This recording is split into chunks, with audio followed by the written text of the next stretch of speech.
No, mine has gotten my son out of a lot of pain because she talked to me. I'm like, you're only doing that because it's your grandbaby. Yeah, if it were you, it would be something different. Yep.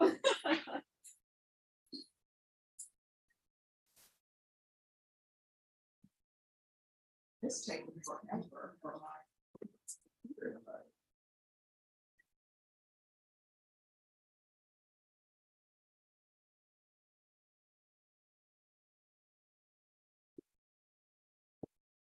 Sean, one of my friends went to cookie place. And do you know, she said that now somebody's selling their cookies for $5. $5 a cookie. Where, you know which one it was? Yes, I do. Is it in the Alamo Heights area? No, Oh, it's not over there by the zoo? it's cookies that I've ordered before. Oh, really? And I'm just like, yeah, I'll make my own cookies. There's a cookies over there by the zoo. And they're really nice cookies. They're like the decorations on them and everything, really nice. But they're expensive. Oh, wow. Well, they're good though. They're good. They're expensive. Thanks, you went into that. I think that are that good. Oh, yeah.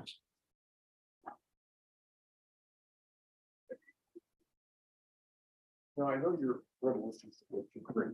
Are you have any dietary things on food? No. Oh, okay. Please make I sure you're started going getting off or on beef tenderloin, Oh, but see, I don't. big hunks of it. What? I really don't eat meat anymore. When your name gets Yeah, so I don't eat meat anymore. And because I was looking, and the ribeye steaks were like $15 and $16 a pound. Oh, wow. And I'm saying, I would gag if I tried to eat that. Yeah. No, I can't. I mean, I will eat meat once in a while, just if I'm at a place where it's real. For Yeah. $11 a pound, though. The beef tenderloin, and all I need is a sharp knife, and I cut it into steaks, Oh, wow. and I have filet mignon if I wrap it with bacon. Oh, well, it sounds like somebody needs to come to your house. You really, I've been telling you that. I know, and sit underneath the magnolia tree with you and your wife and drink tea. We'd even get, what is it? Is it lime or lemon with your Sprite? Yes, lime with Sprite. You know, Sprite only tastes good if you put lime with it. Coke tastes good if you put lemon with it. I think Coke tastes good if you put rum with them. If only I drank right. We tolerate our less fortunate brethren. Okay, thanks. All right, everyone, happy Tuesday. Hi, thank you.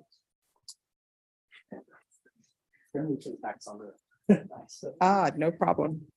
You know, my goal is to drink as much fluids and waters as possible because I take allergy medicine, and when you don't, Oh, you gotta flush it out. yeah, you get very dehydrated. So I'm trying not to do that and trying to drink more. So, Hopefully that cools you off at the same time. oh yes, I don't know why they have it so hot in here. Make us sweat. Yes. All right, happy Tuesday. I'm going to call the docket. We are starting up a jury trial at 11:30, so everyone needs to be done with everything by 11:15. All right, Manuel Adame is in custody. Raymond Gutierrez, custody. Maricela Cuellar. Maricela Cuellar. Brandon Guzman is in custody. He's in custody, Judge, we're ready. Thank you. Travis Murray. Jonathan Boyd. No relation. Aaron Trevino is in custody. Maria Neely, custody. Mark Salcedo, custody. Jose Garcia, custody. Samantha Richards. All right. Juan Ratana is in custody. Philip Diller. Thank you. Cruz Rivas, custody. Brianna Gutierrez. Brianna Gutierrez. Jesus, how do you pronounce that? Realme, Your Honor. Realme, thank you. Jesus Realme. Council President. Thank you. You may want to check with County Court 15. He has a lot of cases in there. I don't know if he's there first. Gloria Roscoe. Martin Martinez. In custody, we have Christopher Cantu. Wilbur Villamil is in custody. Jose Garcia. John Sanchez. Okay. Thank you. Stephen Wilbacher. How you pronounce your last name? Walbarker. I really messed that up.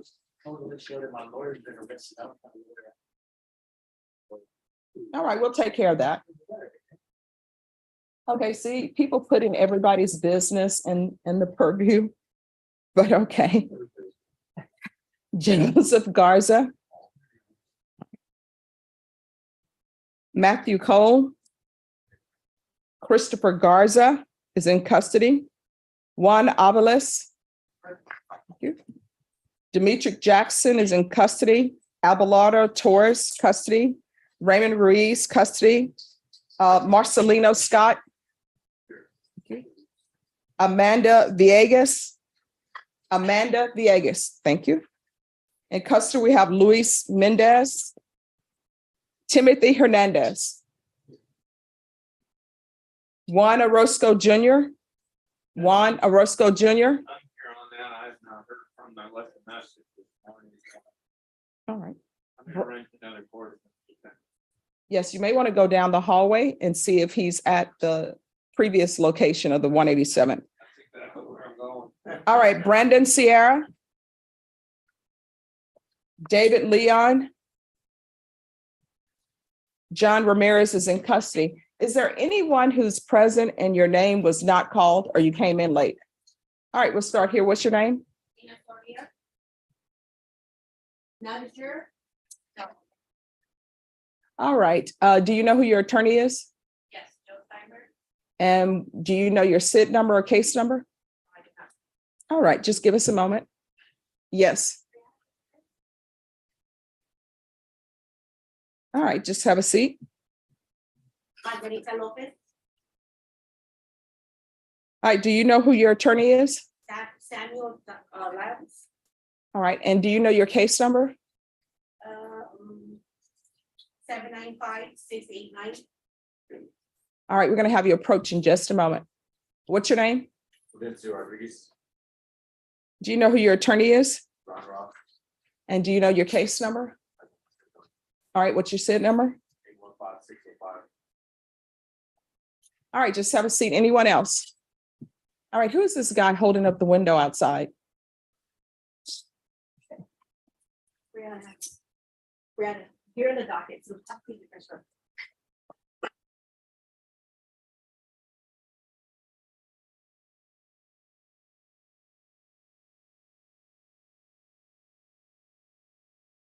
All right. Are there any jurors in the courtroom? If there are jurors for the 187th in the courtroom, you need to wait outside. All right, so any other jurors? All right, so these are the rules of the court. I try to keep the courtroom as least congested as possible. To all the attorneys, if you have a case in this court for your client, just grab a file, place it on the prosecutor's desk, have a seat. They'll call you in the order of appearance. To this side is criminal trial division. To this side is family violence or special crimes. They're going to change their name to something that's more catchy. Criminal trial division sounds like they're in trial every day. So family violence, working on the name change. All right. And then do not approach the court unless you've spoken to your client, spoken to the state. And if you've got an offer, tender that offer to your client. If you have someone who's in custody, ask the deputy to bring them out. If your client needs an interpreter and you speak their language, you still need to ask for an interpreter because I need to be able to speak to them. Once an interpreter is requested, do not leave the courtroom because there's a shortage of interpreters and they can only be here for a limited amount of time. We're going to be starting jury selection at 11:30. So everyone needs to have everything taken care of by 11:15. If you do not have it taken care of by 11:15, what will happen is you're going to come back tomorrow. Even if you have to be in Del Rio or wherever you have to be, you're going to be in the 187th District Court tomorrow. So today is Tuesday. We're closer to Friday than we were yesterday. So everyone put some patience in your pocket, use it as needed, and it's going to be a great day. Yes, Mr. Young? I talked to my client. Mhm. On the phone. Okay. He didn't know that he was set for today. I don't know why I had it down and he didn't. Okay. The deal we have is for this case to be dismissed when he pleads to a misdemeanor. And misdemeanor is not set. Which court is the misdemeanor? It's set in May sometime. Oh, wait, which? It's in 15. All right, can you go to number 15 and see if they can move that? Because I'm not going to keep this case open till May for a plea. I understand. Can I bring him back tomorrow? He can't get here today. Okay, who's your client? Jesus Realme. Can I see the file on Jesus Realme, please?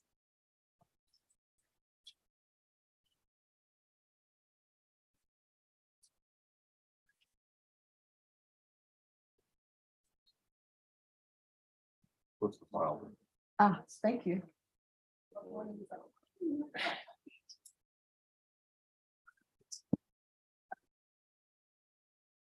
No, you know what? He was supposed to be entering a plea in misdemeanor court on December 19th. And for some reason, we didn't go there that day. All right. Caroline, can you look up Jesus Realme and see if there's a warrant out? What was that case? It's 2022 CR 7470, and I'm trying to figure out the misdemeanor case.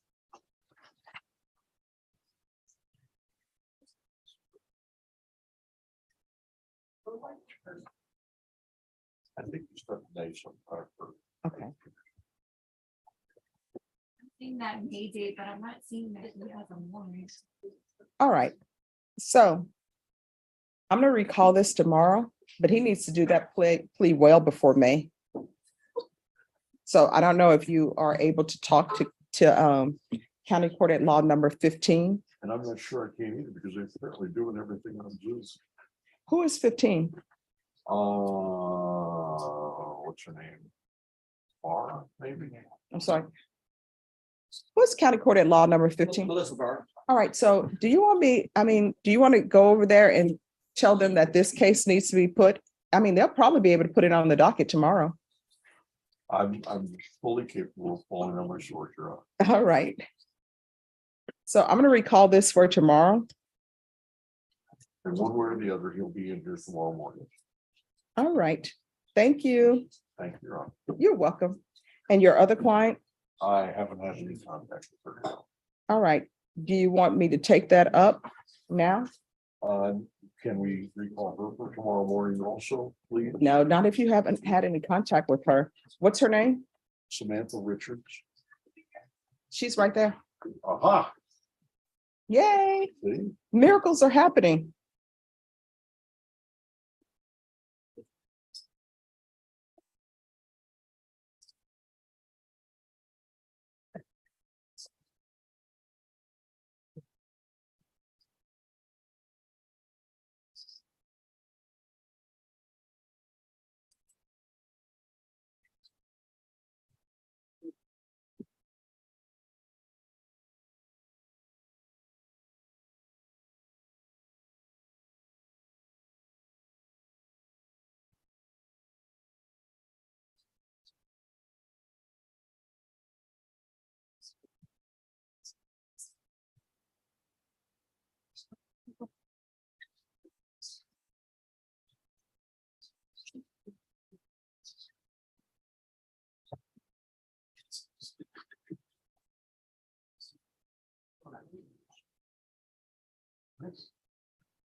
Yep.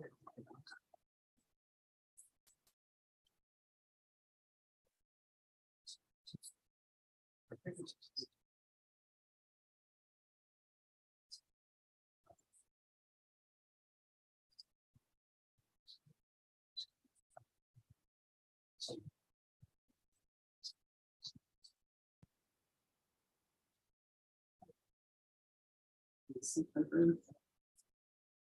Could you meet us, please? And everyone, just give me 2 minutes, please.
All right, Matthew Cole. All right, thank you.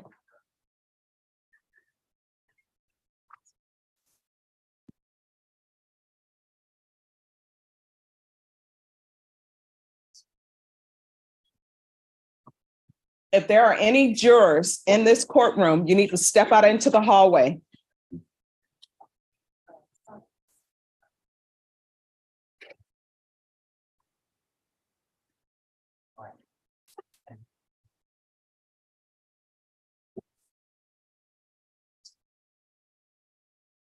Nobody reads those signs, Deputy Laura. Yes. You waste, I mean, trees are being killed and nobody's reading the sign.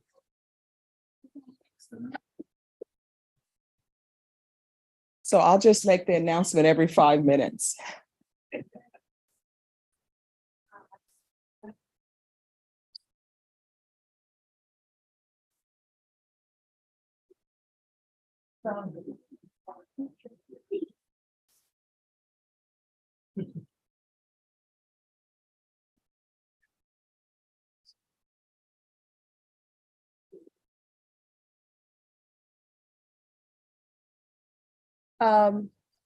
John Young, if you can come forward, please.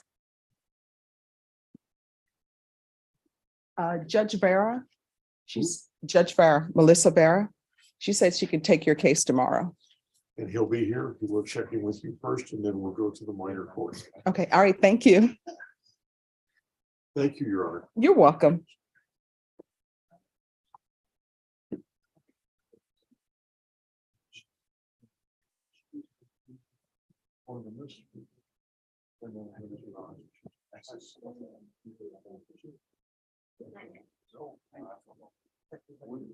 Who's here on Aaron Trevino?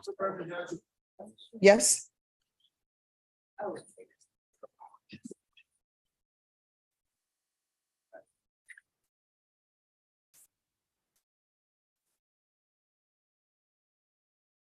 All right, yes. Good morning, Judge. I confirm with the state, confirm with my client, and my client would like to have his jury trial. All right. Let me see what. Oh, your shirt is fitting with Valentine's Day with the It roses. was done on purpose, Judge. It was done, okay. All right, let me find him on the docket. All right, so what will end up happening is we're going to start jury selection at 11:30. All right. So just make sure you come back by 11. Yes, Your Honor. I'm gonna go reset other courts, but I'll be here before 11:30. All right, thank Thank you. you, Judge. All right, are there any jurors in the courtroom? All right, if you're a juror and you're in the courtroom, you need to wait outside.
Good morning. I'm like, where have you been? Pro 10 case yesterday. Unfortunately, I was in Honda. Ah, good old Hondo. How far is Hondo from here? Probably only like 40-minute drive. Okay. Well, I'm hoping at least you had a chance to enjoy the scenery on the drive. There's nothing.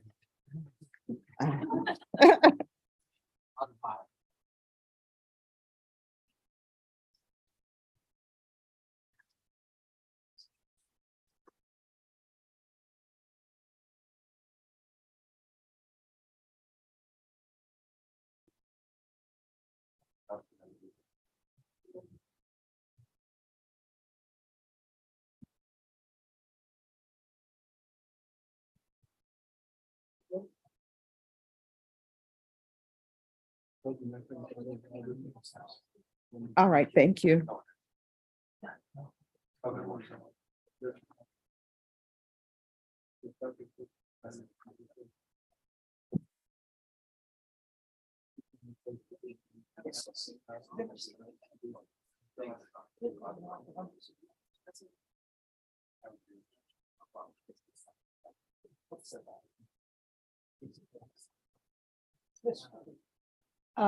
Bashan, can you review this motion and see if you can tell me where he is as far as being placed in inpatient?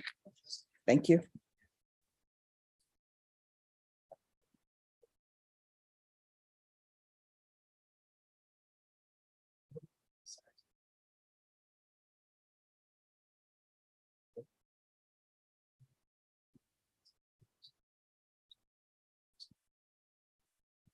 Your approach, Charlie. Yes. I said, we gotta talk about what's really important, Judge, is how beautiful those flowers are. Oh, well, thank you so much. I appreciate that. I knew you'd have flowers under Yeah. it. Well, thank you. Secondary, my client exterior, we're working on a plea paperwork, Amanda Diegas. All right, just let the clerk know. Okay, she's here, I'm here. I had leg surgery, I was under the weather yesterday, today I'm much better. All right, well, I'm glad you're feeling better. Thank you. All right, court is calling 2019 CR 7044A, State of Texas versus Matthew Cole. Can I have parties approach and announce for the record? For the state? Ruben Herrera for the state. For the defense?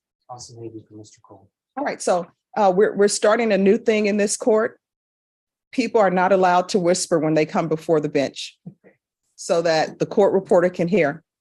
It amazes me. Everybody whispers when they're before the bench, but then when they're talking and conferring, everybody is so loud we can't hear anything up here. So everyone needs to keep their voices up so that the court reporter can hear. It's Valentine's Day. We're going to make her job easy today.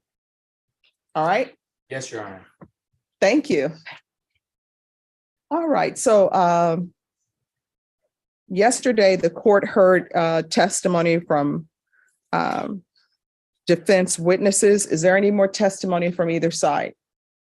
No, the state does have victim impact statement. The victim in this case is running a 3-minute delay, Judge. They are here parking. We may need just a few minutes. All right. So, Mr. Cole, I reset this case for today because there are many things for me to think about. And I will tell you from reading the police report, my first thing was you belong in prison. And some cases, they're very difficult. And I never have a crystal ball to know how somebody's future is going to be. So when I'm making decisions about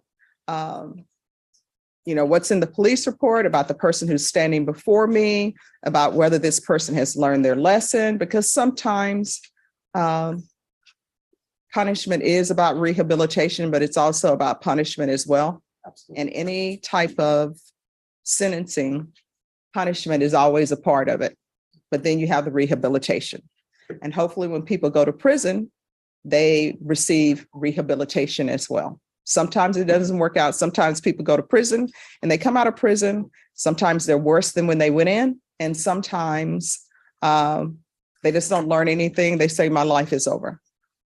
So in reading the police report, it's horrible what you did.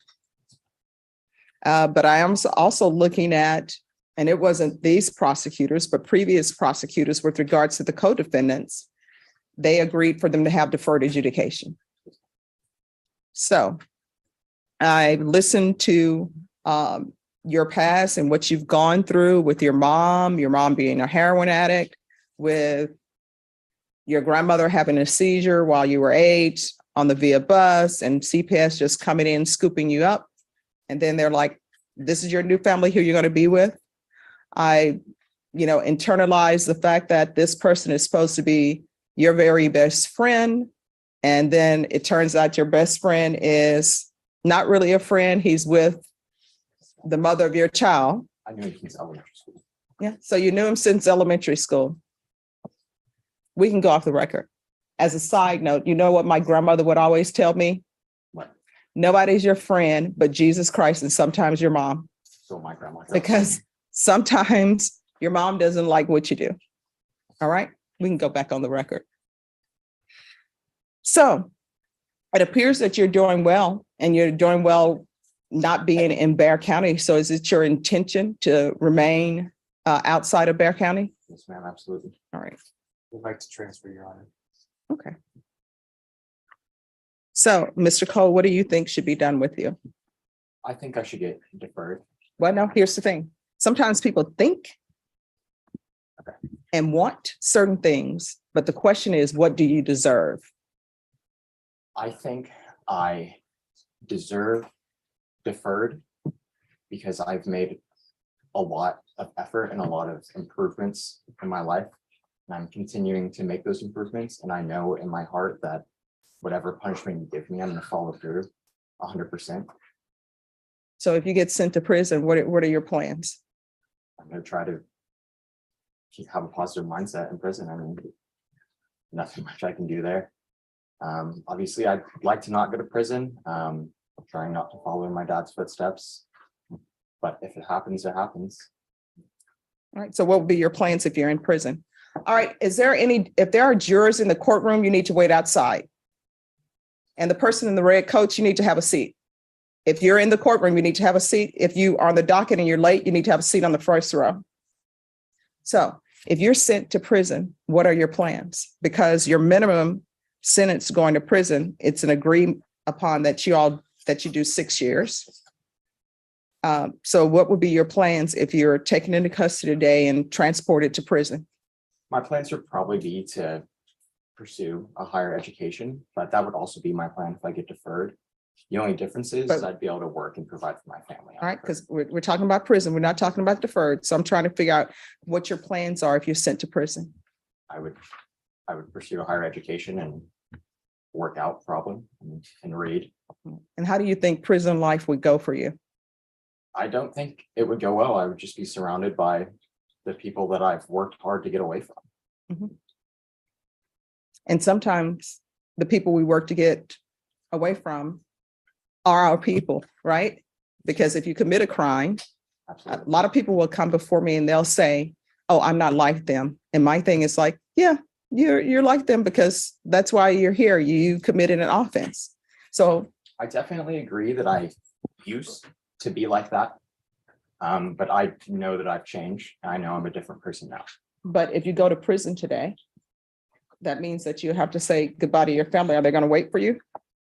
I believe so. Have you talked to them about going to prison? Absolutely. And I've what's your talked to my wife conversation? about going to prison since I first met her. Mhm. It's hard, obviously, but I believe it's something we'd be able to work through. All right. Anything else for me to decide? I have something briefly, Your Honor. I do think Mr. Cole will do better outside of prison because of the work opportunities he has, the family support he But doesn't has. everybody feel they'll do better outside of prison? Well, yes, but I think People who don't people who get sentenced to murder think, you know what? I do better outside of prison. it's a fair point, Your Honor. Poor choice of words on my part. What I mean to say is, Mr. Cole has work opportunities, has a new baby that's coming, that's not going to be provided for while he's in the system. And I think him working and being with that new family is going to produce generational results. And I think giving him that chance at deferred is the right thing at this moment. Now, if he screws that up, that's on him. And you know the full range of punishment will be there at that point. But I think he deserves one chance at this deferred because he's telling you he's ready. And I think if you give him that chance, he's not going to let you down. Yes. That's good. And I just want to say, because I haven't been there for my son for so long, I don't want to miss out on the opportunity to be there for my daughter. But here's the thing, and I always tell people this. These are things that people should have thought about before, right? So Absolutely. let's assume you are alone in this world. You don't have any children, you don't have a wife, right? So there's nobody that you need to be out for to financially support. Yes, ma'am. Having that as a scenario, why shouldn't I just send you to prison? Because I still want to support myself. It's not like, Well, I mean, you can support yourself Still- in prison. you know, like it's about my family more, Well, in no, my mind, but let's assume you don't have any family. Let's just assume you are Matthew Cole by yourself in this world. Now, if you get sent to prison, guess what? You're going to get meals. Yeah. It may not be the meal you want. You're going to get a shower. There's going to be electricity. I don't know if they do AC at the prison or not. It's been a long time since I visited the prison, but you're going to have all that. So you will have support. You will be allowed to work. You can work in laundry. I think you can work in the cafeteria. They provide free education. So you'll have all those things if you're sent to prison. I think it's possible that I would fall back into a negative mindset being in prison. I mean, That's the wrong answer, because you just told me if you were sent to prison that you're going to make the best of it. And when you get out, yeah, you but are going to do right. I'm going to be sad about it. Obviously, I'm not going to go into prison like happy and cheery. You know, it's going to be hard. And that's what I'm saying. Like, I think I deserve a chance, and I don't think that prison is the right place for me, for who I am today. Okay, nobody thinks prison is the right place for them. People who are at the Bexar County Jail who come over here doesn't think the Bexar County Jail is the right place for them. I think the witnesses from yesterday show that everyone in my life, everyone that I'm surrounded with now, thinks that I shouldn't belong in prison. But what And is these are all upstanding people who are very law-abiding citizens. but what does the complainant think? I'm sorry, I didn't. What does the complainant think in this case? I'm not sure. I would be upset, obviously, if I was in that position. I'm sure the complainant probably thinks you should go to prison, right? Probably, but I'm not sure. I haven't been able to talk to anyone. I have a no contact order. So. All right, anything else? This time we would just re-urge to follow deferred recommendation. Whispering.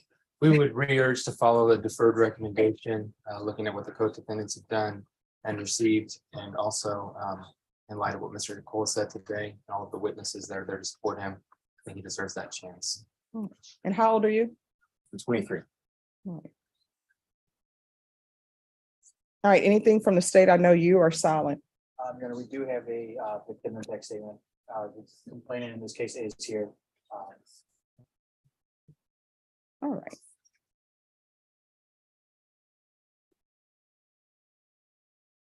And so this is what the court is going to do. And the court will note that the co-defendants received deferred adjudication. Court is going to sentence you to 10 years deferred adjudication, $1,500 fine, time and money to run concurrent. There's an affirmative finding of family violence. There's to be no contact with Alyssa Garcia and Dalton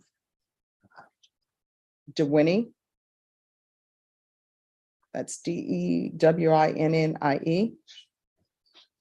The BIP course. There's to be regular reporting by Zoom or in person. There's to be regular UAs. And where are you saying you want the transfer to? I live in Renton, Washington, What county is that? King County, I believe. We'll All right. confirm. Yeah. We'll do a transfer to King County. 300 hours of community service restitution. 40 of those hours we waive if you provide proof of the COVID vaccination. The court is not requiring you to get the COVID vaccination, but if you do, 40 of those hours will be waived. Parenting classes. Proof of employment within 30 days. There's to be no employment as a home health care provider or with minors. Anger management.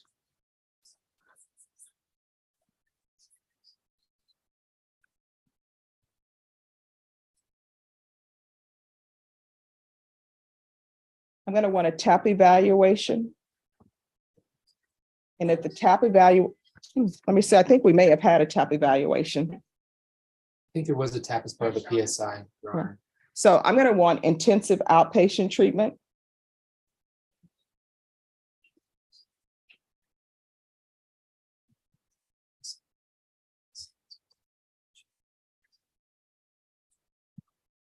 And I'm going to want 90 sober meetings in 90 days. And probation, can you see if King County, I don't know if they do it, if they can do field visits. If they can do field visits, then I'm going to want field visits 2 times per month. And if they want to, they can make the reporting the field visit. Probation, is there anything else he needs? Yeah, is it okay for him living in King County right now to give him a travel permit to get there and then Yes, for virtual recording until he's actually transferred? yes. All right, anything else, probation? No, Your Honor. Mr. Cole, is there anything else you need from the court? I don't think so. I just want to say thank you. All right.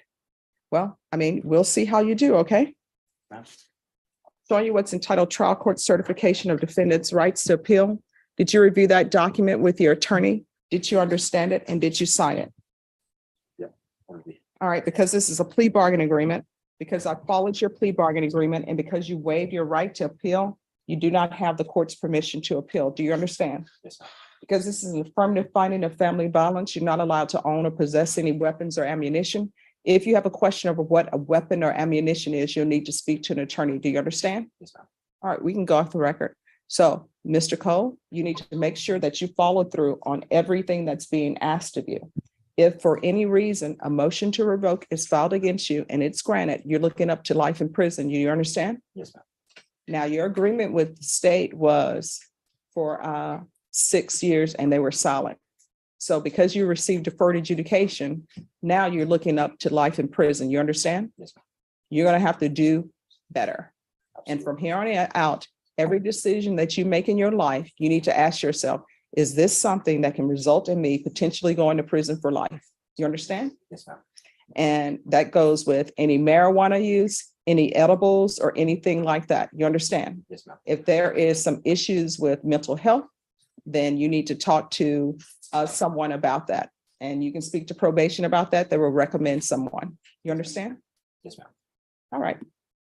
Your Honor, one question, the 90 sober days, what exactly is that? Oh, he needs to do 90 meetings in 90 days. Can some of those be online or does he need to find an in-person facility? I can go to an AA meeting. Okay, Yes. so in any meetings, okay. Yes. thank you. All right. And my understanding there's victim impact. There's your. Are they present? They are. Okay. You can leave us. And stop it.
On Aaron Trevino.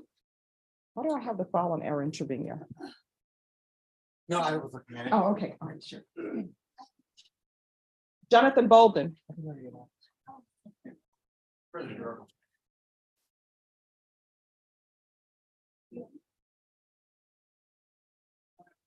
Good morning, Your Honor. Good morning. Where is Mr. Bolden? He was not ordered for today. It was some oversight of the court. I checked with the jailers. They do not have him downstairs. Ms. Ferguson? We need Jonathan Bolden here. Your Honor, I filed a motion for continuance. He was set for trial. As you will recall, he was the defendant last week that requested the trial as soon as possible. Mhm. In my motion, I state that number one, he's homeless. I didn't until last night get his size for clothing so he could appear dressed for trial, but I haven't been able to get those to the county jail. All right, Ms. Ferguson, let them know that Mr. Bolden needs to be brought over dressed for trial. Yes, All right, Your Honor, do you want me to get the clothing to the jail? I've got some other settings I gotta get you. I won't be able but to- where is the clothing? I thought you said he already had the clothing. No. I got his sizes last night, and then after I left the jail, I was able to go purchase some clothing for him. All right, yes, you need to bring his clothing. Have him brought over. Do you have the clothing here? Am I right? All right, just hold on to the clothing. Have Mr. Baldwin brought over. I'll go check in with my other question. Thank you. All right, who's here on David Leon? Hi. He said, it shows that he needs a Spanish. He needs an interpreter. Yes, Your Honor. All right, we need an interpreter called up. Let them know. Okay.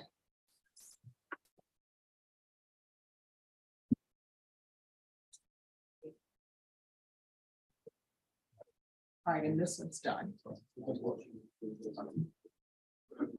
Travis Murray. Your Honor, I'm present. All right.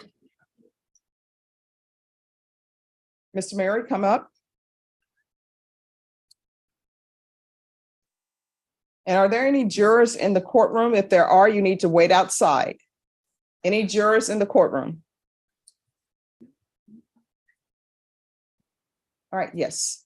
Yes, Judge. We're set for trial in this matter, injury to a child's allegation. It's my understanding the state wants to reach out to the complaining witness, the child, just to verify the contents of the affidavit non-prosecution we had, Judge. Mhm. So I believe they just wanted to verify that it is his wishes to not move forward as a witness. All right, somebody pick up the phone and call. Okay, Judge. And the state wanted to make those efforts.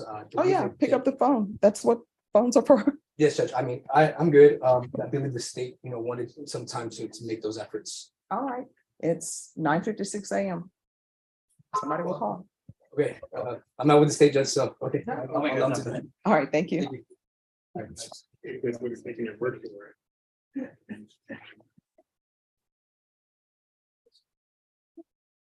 I believe you're in.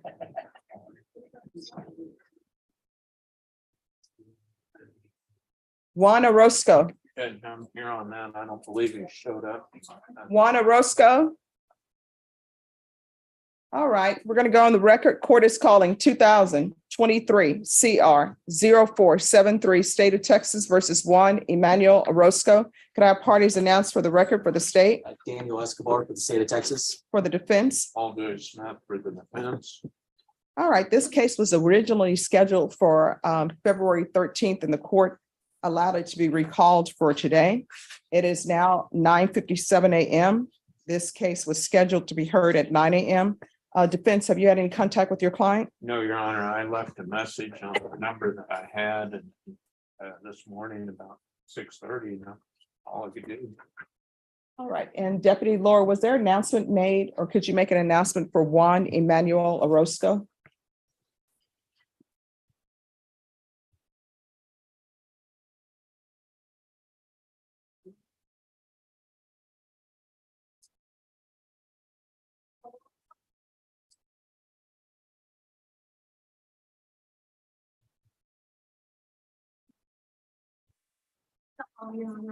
All right, state. Your Honor, state moves for bond forfeiture. All right, that will be granted. Your client will be remanded without bond. If your client makes an appearance, the court will reconsider. Thank you. You're welcome. Sorry.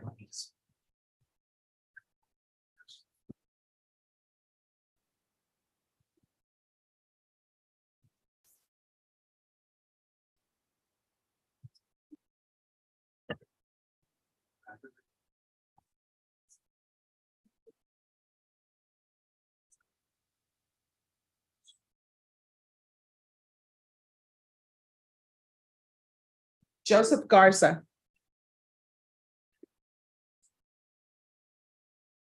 All right, Mr. Garza.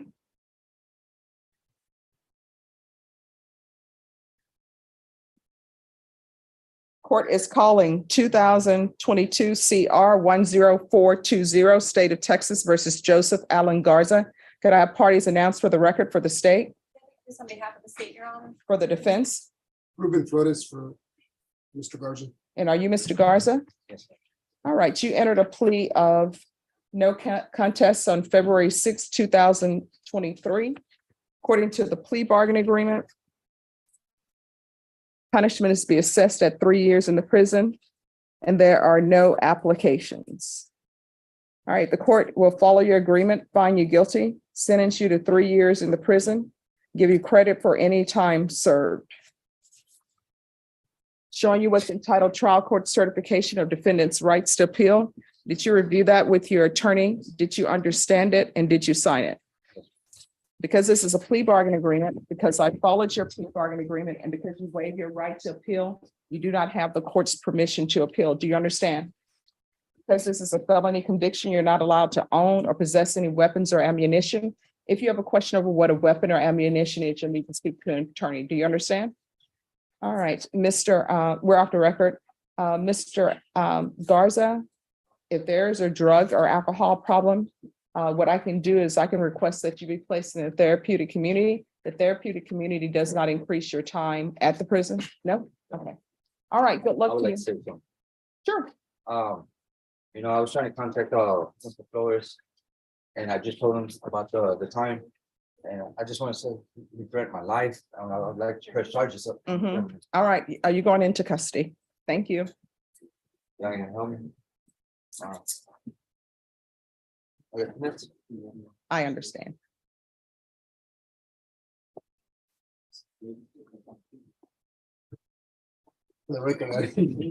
I didn't even talk to him. Yeah, you didn't threaten anybody's life. Okay, I understand. Did I Yeah. understand it? There's no way. No. I've never known you to threaten anyone's life.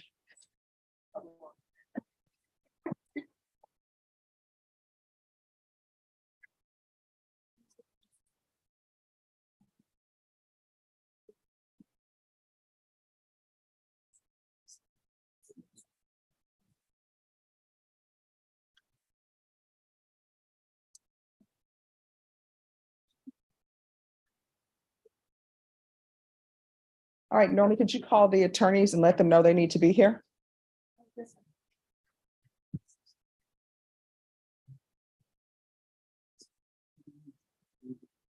And Mr. Walbacher?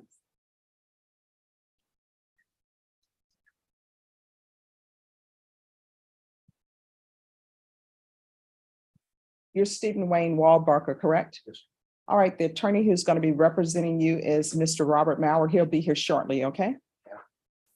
Hire an attorney. Why don't you have an attorney hired already? I just found out that my attorney's. Yeah. All right, just have a seat. We'll take care of that, okay?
Yes.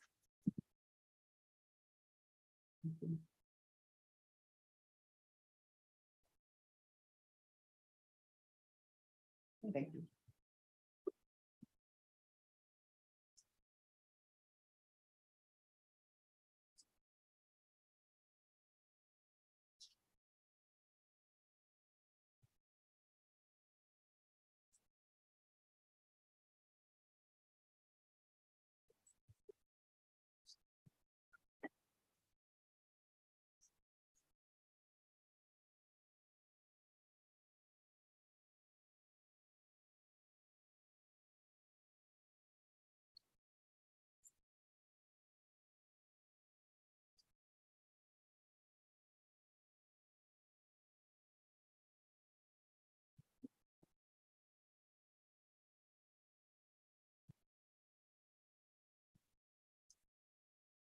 All right, is there's anyone in here who's scheduled to be on jury?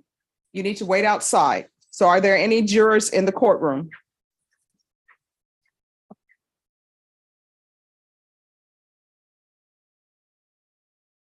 All right, court is calling 2019 CR 10914, State of Texas versus Maricela Beatriz Cuellar. Could our parties approach and announce for the record? Daniel Escobar for the state of Texas. Eddie Garcia from Ms. Cuellar.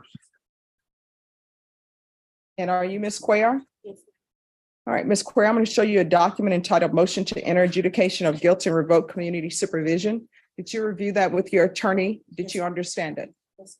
Are you the same Maricela Beatriz Cuellar who was placed on deferred adjudication in 2019 CR 10914 for the offense of evading arrest detention with a vehicle on January 10th, 2020 for a term of 3 years? Is that you? Yes. All right, state. Violated condition number 2 on or about 20th day of October 2020 in Bexar County, Texas. The defendant, Maricela Beatriz Cuellar, did then and there fail to submit to drug testing as directed by the court officer or supervision officer, and or duly authorized agent of the court in violation of condition number 2. How do you plead to that? True or not true? Sure. Your Honor, state waives all the violations. Any objection? No, Your Honor. Did you understand by pleading true to violation of condition number 2, the court could find it true, grant the motion, find you guilty, and sentence you up to 10 years in prison and up to $10,000 fine? Speak up so she can hear you. All right, so everybody to my right, y'all gonna need to be quiet and wait till the court is off the record. Sorry. All right, knowing that, do you still wish to plead true to violation of condition number 2? Yes. Court will find violation of condition number 2 true. Is there an agreement? Yes, Your Honor, it's to adjudicate guilt and then alternate for bi-weekly or includes bi-weekly UAs for 60 days on IVR call line and monthly UAs thereafter. Is that the agreement? It is, Your Honor. All right, Ms. Cuellar, when you drug tested today, what are the results gonna be? Negative. Okay, we're gonna do a drug test today and then You did one yesterday, Judge, at the direction of probation. I don't know. if the result Probation? of that, are the results back for her drug test from yesterday? I'm good right now. I'm clean. All right, okay, let's do a drug test. Okay. Thank you. All right, so we'll do a drug test, then I'll make a ruling on this. Okay, Judge, we'll stand by. All right, thank you. Thank you.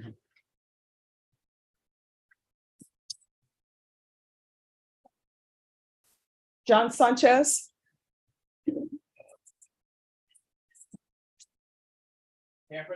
Yes. Thank you, Judge. What's happening on this case? Judge, we have, and I forget where we're supposed to stand. No, you're in the right Thank place. you, Judge. There's one motion I wanted to take up today. We have a motion for discovery and inspection that I've reviewed with the state, and they have some comments I don't even know that I would call objections. And we'll just defer to the court on how you feel about it. All right, I don't have the motion. I'm sorry, I need to print it out and it's not in the file. Yes. I will take care of that. I thought I was ready and I'm not. Okay, Why all don't I right, do this thank to you, you. Judge? Sorry. Just like- Sure. And there's. All right, can I have the parties approach on David Leon?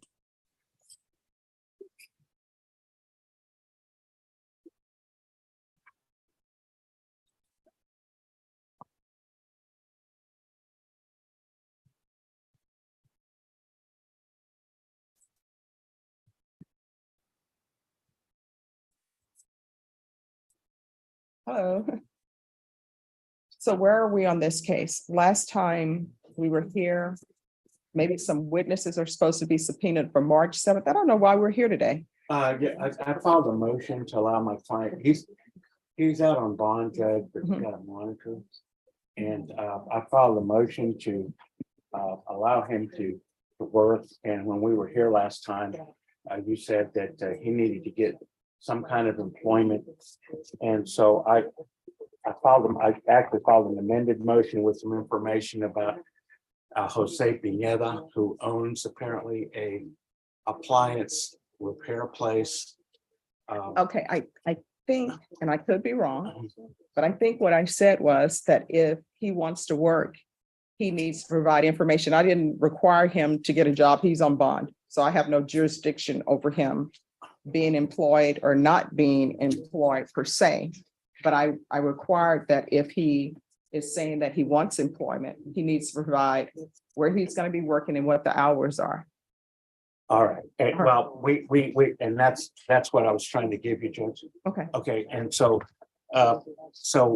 what happened is, this motion was scheduled for this morning. okay. That's no, why no. we're here. So have you conferred with the state? I talked to counsel. Briefly, we spoke.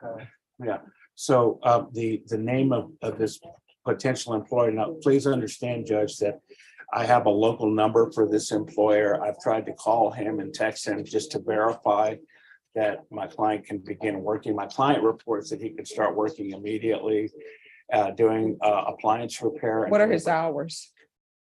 He says 8 to 5, Judge. All right, state, do you have any objection? Well, Judge, I mean, just one confirmation of this appointment, and then also the appliances are gonna be fixed inside somebody's house. This is burglary of a habitation. That's a concern of the state, because the facts of the case speak for themselves, and just the name of the case speaks for itself, burglary of a habitation. So that's a concern of the state. We can go on the record, but I am going to have some issues if he's charged with burglary of habitation, which you are, Mr. Leon, and I don't take any of it as true. But if you're charged with burglary of habitation and now you want employment where you're actually going inside people's homes, I have an issue with that. Judge, the alleged offense in this case was burglary of a habitation with intent to commit assault. This was my client claims he was going to say hello to a neighbor. And the complainants thought he was trying to break in at one of their Christmas parties. So there's really not any evidence of any intent to. No, I understand, but he's going to have to, we can go on the record. Let's go on the record. Okay. Court is calling 2022 CR 9438, State of Texas versus David Leon. Can I have parties announced for the record for the state, Jason Garahan, Your Honor. for the defense? Ed Cano. And are you Mr. Leon? Yes. We have an interpreter here. Could you raise your right hand for me, please? Do you solemnly swear or affirm the testimony? I'm sorry. Do you solemnly swear or affirm you will faithfully translate from Spanish into English and from English into Spanish? So help you God? I do, Your Honor. All right, you can lower your hand. So the defense has filed a motion to allow the defendant to work. State, do you have objections to that motion, and have you viewed that motion? Yes, we viewed the motion. We are objecting to the motion. And if you want argument, I can give you a small argument of the fact that I believe it's for an appliance repair. The state's opposed to it solely on the reason that, one, it's burglary of a habitation, what he's been charged with and alleged in his indictment. And the state believes that wouldn't be an appropriate employment in this case. All right, so defense. Judge Mike, just background information, there's a Jose E. Pineda who apparently owns an appliance delivery and repair location that my client reports he can commence working immediately between the hours of 8 and 5. The charge in this case is burglary with intent to commit assault. With the discovery we've had, it shows that my client never really gained entry into this premises. It was at a neighbor's place at his apartment. He claims he was trying to visit someone who lived at the apartment, and we maintained there was a misunderstanding, and whatever happened occurred outside the property, and there was nothing taken. There was no forced entry. There was no indication of any intention to commit any type of theft in the case, Judge. However, I understand we do have some pending charges here, Judge, but I just wanted to clarify some of the factual history that's been provided to me in discovery, Judge. All right, thank you, counsel. Here's the court's concern. My concern is that he's charged with burglary of a habitation, and now I have a request for employment that requires him to go in homes. Now, Mr. Leon, I don't take any of this as true, the fact that you actually committed a burglary of a habitation, because I don't have any information for that. But I do have an issue with allowing you to go into people's homes when you're charged with burglary of a habitation. So this employment, if this employment is, he's just going to help repair and clean appliances, then he can do that. But if part of his employment is for him to actually take repaired appliances into people's homes, the court is not going to allow him to do that. So is that what's happening here? It's fine. I'm not clear. I did try to contact Mr. Pineda, left them a text message in the phone, so I, with all due respect, Judge, I cannot represent an officer of the court that what actually is going to happen, but my client obviously needs to know is that if this employment requires him to stay at his place of employment and not visit locations in the community for deliveries or repair, then he just can't do it, or he's got to find something different. All right, so I'm open to your client having employment, but I'm not open to your client having this charge and going into people's homes. So if, with regards to this place of employment, if the employer can provide in a letter that his only job will be cleaning appliances or repairing appliances and not going into people's homes, then the court will strongly consider allowing him to have this employment. Otherwise, he needs to seek some employment doesn't require him to go into people's homes. We will see what we can get, Judge, and supplement our motion accordingly. Okay, all right, thank you. Mr. Leon, I hope you understand the reason why I'm saying that you can't have employment where you go into people's homes. Thank you. All right. Donata. Yes. Thank you. All right, thank Can I you. be excused? Yes, Excuse me. yes, thank you so much for coming in.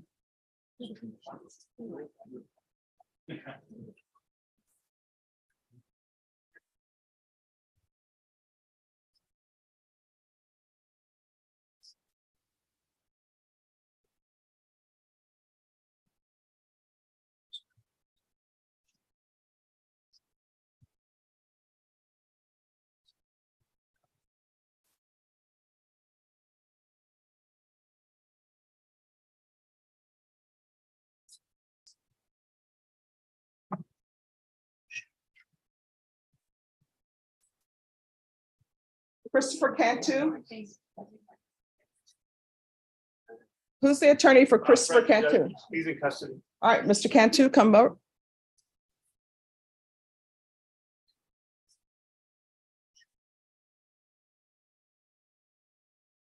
All right, where are we on this case? The state has subpoenaed records they're not in possession of, but we were still in need of discovery. All right, what discovery is not available yet? CPS records, Your Honor, they were requested back in January. We're just waiting on those to return. All right, has anyone had contact with CPS worker or the attorney for CPS to see when the records will be? I was unaware. It's unclear, Judge, from my notes. I know they are a little bit backed up. They were requested back January 17th, if I'm not mistaken. But we can follow up with CPS and see if we can get a rush on those. All right, Ms. Ferguson. Can I have this set for the beginning of April? All right, so Mr. Cantu, I'm making sure that your attorney has all of the discovery. So we're going to come back April 3rd with the CPS records and hopefully they'll be in. Is there any other discovery other than the CPS records? Not that I'm aware of, Judge. But as you know, I'm not in control of the state files. Okay. All right, so we'll see you back on April 3rd. Is there anything else, Mr. Cantu? No. All right, thank you.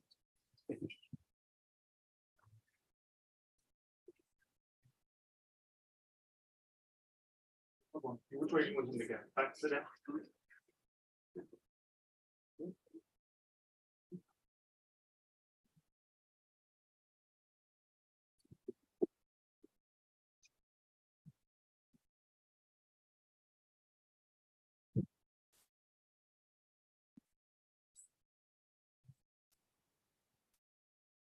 Andrew Pena? Yes, sir. Yes. This is off docket? Yes, ma'am. Yes. And who? Ms. Freya was the- Okay, awesome. Yes. Yes, ma'am. If the court remember, Mr. Pena is the gentleman who was in drug court, bounced Yes. out. We reset him. He went to the VA. They released him from the VA and told him to go, he's going to a rehab in Austin. Yeah, no, he needs to be here. He's not going to rehab in Austin. Okay, well, that's where he is now. He needs to get back from Austin because he's set on Monday. Okay, All right, thank you. yes, ma'am. All right, I appreciate you. Sure, I just. All right, thank you. Demetric Jackson? She's downstairs, Your Honor. Okay. John Sanchez? Yes.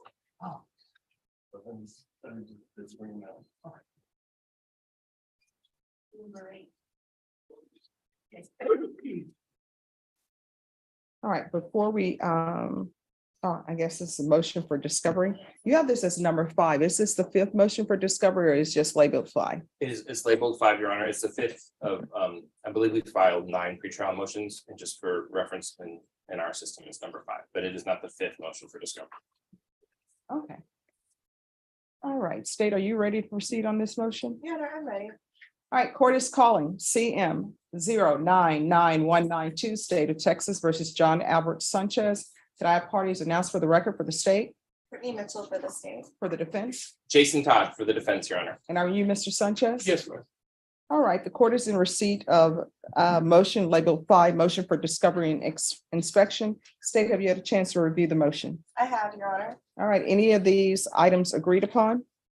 There are some that are agreed upon. I'll say, number 2 is simply not applicable. There was no testimony in grand jury. We'll agree. All right, well, let's just go through one at a time. Okay, All right, number 1, is that agreed to? Your Honor, I would ask for an amendment of the language to reflect the requirements in 3914. This is a little broad. It says which might in any manner be material. I ask that language reflect that might be exculpatory or mitigating or used for impeachment. Your Honor, under Watkins v. State, material is the standard. And so I believe we look at 3914. 3914 delineates what needs to be turned over. The standard for that is what's material to the case. All we're asking for is something that, and in Watkins is defined as some logical connection to a consequential fact. Oh, well, what I'll do is I'll grant the motion. I mean, I'll grant number 1, but with the caveat that it must follow the rules of 3914. That's fair. Thank you, Judge. Sure. Understand.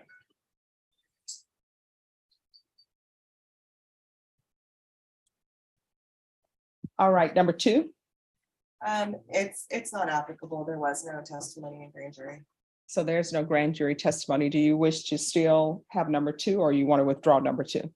I would, I guess we're relying on the state, and if there is none, I don't see a harm in having it granted, Your Honor, because the only way we would know is if you tell them to turn it over. All right, so what number 2 states, state is, it says if applicable. So obviously, it's probably not applicable. You're telling me it's not applicable. So I'll grant it. Okay. Number 3. Numbers 3 and 4 would we agree. Okay. Number 5. Number 5, again, it's not applicable, but we'll agree to abide by it. All right, thank you. Number 6. Number 6 will agree. 7. And number 7, Your Honor, it's really just an issue with it being a little too broad. I would just ask for the language rely on to be taken out. My concern is later on, if we have expert witnesses, they may know of some study that their knowledge is relying on, and we're not going to be able to necessarily give that exact study when it comes up in testimony, Your Honor. So I would just ask for rely on to be taken out. If we're introducing it or we're referring to it in the testimony, we will provide a copy. Your Honor, I think if this is specific to an expert, that we would have an expert hearing to parse that out and would come in front of the state. I just would ask the state to keep the language. We're unable to cross-examine, we're unable to properly confront if we can't confront what an expert is relying on, what any witness is relying on. We're But not how would- asking for all information they've had over all time. How would they know How if would an this, expert is relying on some published material? Because it's the expert who, I'm assuming, will testify. And then people will get a chance to cross-examine them and say, what treatise did you rely on? What publication are you relying on? Excuse me, do not come into court making announcements. You need to come in and be quiet. If you're going to come in and make announcements, we're going to have you excused. Are you a juror? I don't know, I'm a client, I'm here for court, All right, could somebody see who she is? Joanne Lee. Okay. But same one, no. My brother can-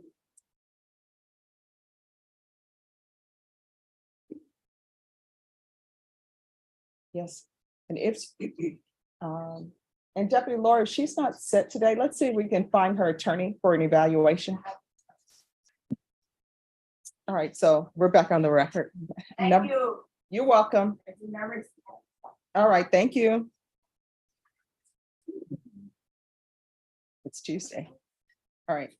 All right, so what I was saying is with regards to them, their expert relying on some publication, unless the state specifically asks them when they're interviewing them, what books are you relying on or what treatise are you relying on? They would know to turn that over if they haven't asked the question. and I don't think it would be unfair to not ask them to ask that question. What are you relying on? I think is essential. And if we're going to cross-examine an expert, Well, I mean, that's what you cross-examine. You ask the expert, what books are you relying on? And then they will give it to you. And I'm assuming that defense, although I know you're not under any obligation, would perhaps speak to the expert beforehand and say, what are you relying on to come to your conclusion? Do I think maybe the state should ask an expert during preparing them for testimony, what they are relying on to come to their conclusion? Yes, but I'm not the prosecutor. So as far as the rely on, I don't know how they can give you information about what an expert is relying on. Your Honor, I guess I would just rehash, all I have to do is ask. I understand your I understand your response to that. And my only response would be, is it when we confront an expert or when we cross-examine an expert, it's essential we know what they're relying on so that someone doesn't take the stand and puts out theories that the court doesn't know about or that we don't know about that we can't challenge if appropriate. But isn't that when you request to have a hearing? And I'm fine with that. Yeah, If okay. that's when it happens. I think if it comes to light that an expert or a witness is relying on something, then we should get it. That's what we're asking Oh, for. I mean, well, then you request your hearing. And the court is always available for you to have hearings. Then you request a hearing with that expert. And if you all want to request a hearing with the expert before trial, the court is more than welcome to hear that. I don't know, there's something loud happening in the hallway. Is this a part of the training?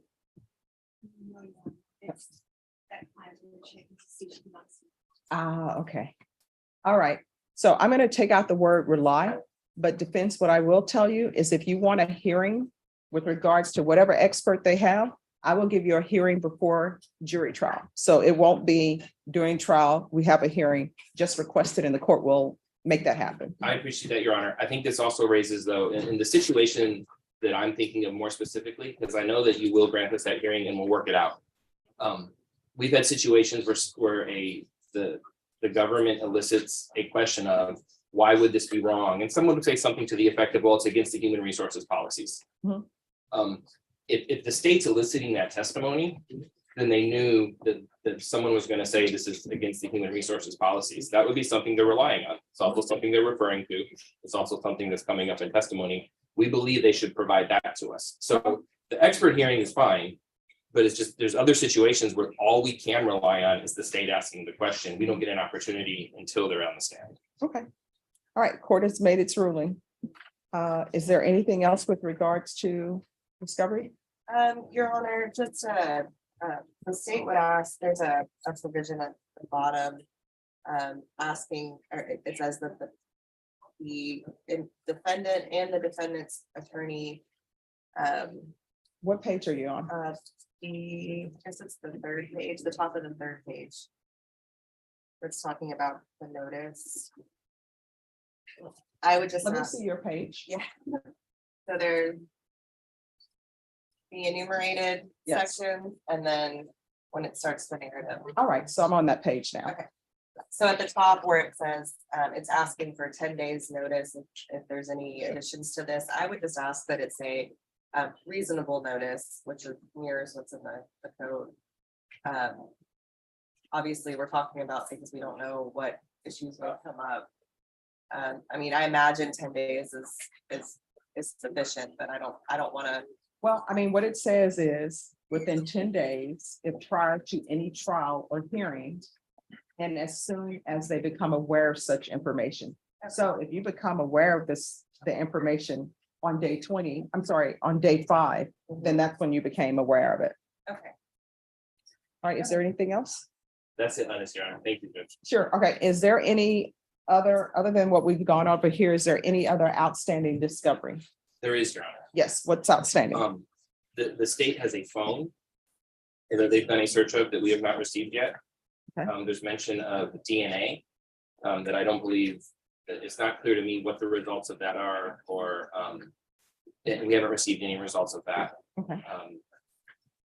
There was a CPF report in this case that we have not received from the state yet. Okay. At the very least, that's, I know those things are missing. I have not had the opportunity to look at the forensic interview yet, and we're doing that this week. All right, We're trying to schedule that this week. Your Honor. all right. So with regards to the CPS records, the court, of course, will sign a release for that. Ms. Ferguson. I need a 45-day reset on Sanchez and state with regards to the phone, is this an extraction or something else? I believe it's an extraction, Your Honor. It's a brand new indictment. I think it was indicted about 2 weeks ago. So I haven't had a chance to really delve in. So I normally don't do this, but I'll give you a 45-day reset if you all can confer on off docket. And then when we're back here in 45 days, if there's any other outstanding discovery, let me know and we'll see where we are on it. Thank you, Judge. You're welcome. I'm sorry.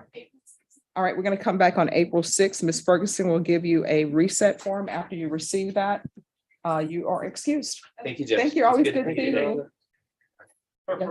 Yes. Real briefly, Your Honor. Yes. Just a point of clarification Yes. on Mr. Pena, who said he set for Monday. I think he set for the 27th, just. What date is Andrew Pena set for? All right, yes, he needs to be And here. Monday was holiday, so I knew. Okay, sure. No problem. Thank you. You're welcome. All right.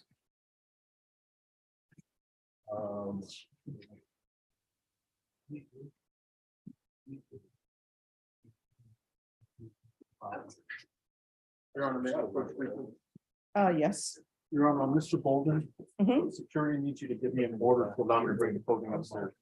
You know what, on the motion I thought there is an order, if you just want to handwrite that I can transport that clothing upstairs. Sure, we're just waiting for him to get here. Okay, so I'll check in with my other courts and I'll come back and check. All right, thank you. Thank you, Judge. You're welcome. Who's here on Cuellar? Maricela Cuellar? Thank you.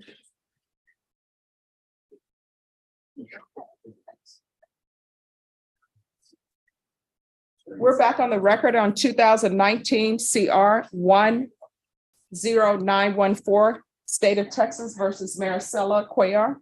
All right, Ms. Cuellar, I have received the results back. And I'm so happy that you were negative. I'm glad that you're doing what you need to do, okay? So let me ask you, is there a reason why you haven't been submitting? What's going on in your life? It was just a lot, and I know I don't want to explain it, and it sounds like an excuse. No. I just want to find out so we won't be here again. And back when I first got put on probation, that's kind of like when COVID started and my mom did get sick. Mhm. So I was working 2 jobs at the time. I was working at Santa Rosa and I was working at Wendy's. Okay. So I was just constantly on the go. And I wasn't really thinking so much with myself. I was just, you know, trying to make ends meet for my mom and my stepdad, because I was helping my stepdad at the time pay the rent. I was paying my mom's car. And I just got off track, I guess you could say. And now that I have my son, I realized the opportunity that I had, which was deferred probation, was a big opportunity that I could have, if I would have just submitted my drug test, that, you know, it would have been a good thing for me. But now I'm just trying to do better for my kid, for my family. I'm taking this as a life lesson. Okay. So are you employed now? Yes, I am. I And work what do you at do? Chick-fil-A on Alamo Ranch. Chick-fil-A, they do put sugar in their recipe, don't they? Honestly, I have no idea. All right, so they've told her not to ask. I think they put sugar in there or something, you know? Yeah, it's an ironclad NDA. Yes, It's hot sugar. but you know, if you go online, they will tell you what exactly they do. So I'm partial to their lemonade, but that's just me. All right, what are your hours working there? For now, I'm doing like 5 to close, which is like 5 to 10 or 11 the latest. Oh, so 5 PM to close. Yes. All I right, was supposed to be alternating with my mom, because my mom works in the mornings there. We work at the same location. And she was supposed to be my childcare, Mhm. but she broke her foot. So now it's me and my boyfriend that are alternating schedules. So he'll work Monday through Wednesday and I'll work Thursday through Saturday. all right. And so how old is your child? It's 7 months today. Oh, okay. So you trust your boyfriend with your baby? Oh, yes, he's a great father. He's He's the biological father? he's Okay. he's a great father. He helps me a lot. When I was in custody, he was amazing. He would go to my mom's every day, you know, have my mom see the baby. He took care of the baby. So he didn't really have help. Boy or girl? He's a boy. All right, what's his name? Kenji. Okay, Kenji. All right, that's a great name. That's a cool name. And court reporter wants to know how to spell that. Kenji. Okay. All right, so this is what the court is going to do. Court is going to deny the motion, alter demand conditions to include probation. Should we do UA hotline for her? Or what do you want to do? I'm not going to find her guilty. Well, Your Honor, her case expired January 9th, 2023. Oh, so she's done. Yeah, I'm denying the motion. You're done. Happy birthday to your son. Yes. All right, read off the record. So here's the thing. You've done great. You're on the path. You've been testing negative. You need to make sure you do that because your son is depending on you. Oh, yes, he's like everything. Okay. All right. Good luck. Happy Valentine's Day. Thank you so much. All right. Bye-bye.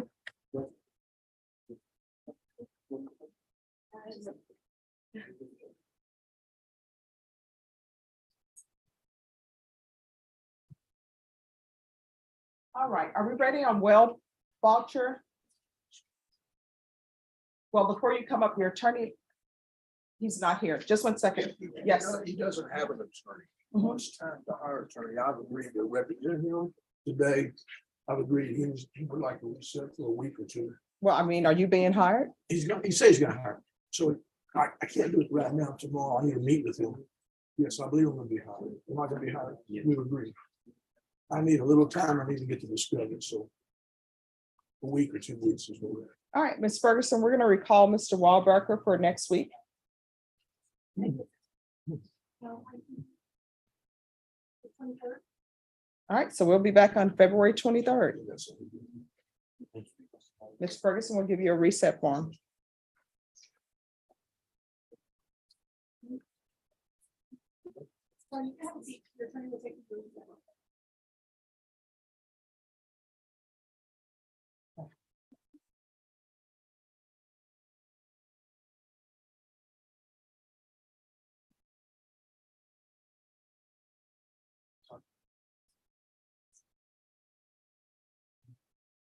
Who's here on Demetric Jackson? Come forward. Is there any jurors in the courtroom? If there is, you need to wait outside. Yes, oh, come forward.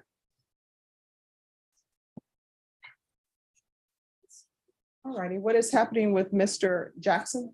Good morning. Good morning. We had it recalled back because he had picked up a new case. That's why he's in custody. Correct, Your Honor. All right, so what's happening? Judge, I haven't spoken. Well, I haven't had a chance to look at the new All right, case. y'all want to confer? All right, have a seat.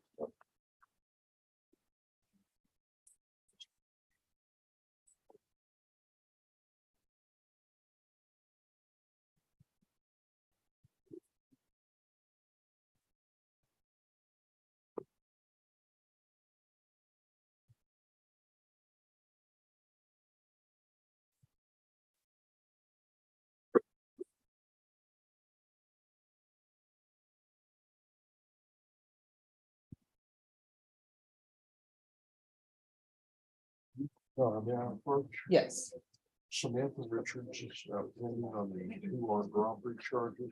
The prosecutor is still reviewing those with a possibility of dismissal. All right, Samantha Richards, come forward. My client has been called by her son's school that she needs to go pick him up. All right, okay, and you're right there, Mr. Young. And And she's right there. prosecutor, thinks she has no objection. to a Okay, short- all right, John, you're right there and she's in the middle.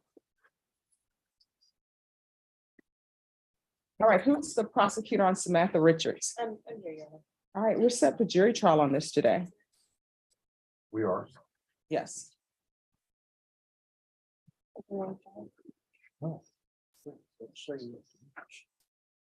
So what's happening with the jury trial today?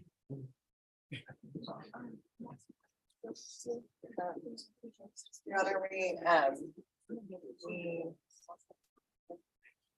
Because I mean, this was sent to impact. I'm showing here that this was set to impact on October 31st. And then it was reset for December 5th for jury trial and plea deadline date.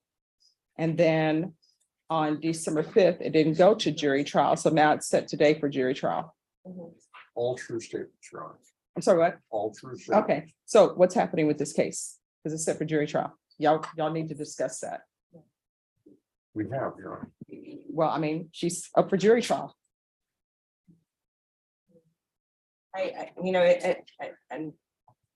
I'm always reviewing the case. It doesn't, I have, at this point, Donna, you have the victim, but All right, so- there are considerations in this case. all right. So she's set for jury trial today, so something needs to happen today. Very well, Your Honor. What I was going to ask is if we could have a short reset because my client has to pick up her son from school. They I'm sorry. called her and said that she needs to go pick her son up. Yes. Okay, I can't hear anything. Everybody's mumbling. I can have my sister go get her. Let's speak up. I can say that I could have a family member go pick him up if necessary. All right, so let's have a family member do that. All right, thank you. Thank you, Your Honor. Court is calling 2023 CR 0881, State of Texas versus Amanda Villegas. Can I have parties announced for the record for the state? Jason Garrett for the state, Your Honor. Who's the attorney for Amanda Villegas? Josie Richardson for the defendant, Your Honor. Judge, actually, we have a substitute counsel for state. All right, thanks for the state. Debbie Cruz on behalf of the state, Your Honor. And are you Miss Villegas? Counsel, have you received all the discovery in this case and did you review it with your client?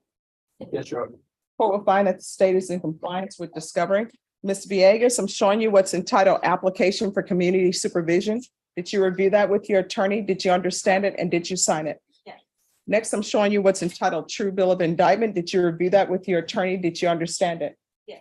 Counsel, do you waive the reading of the indictment? We do, Your Honor.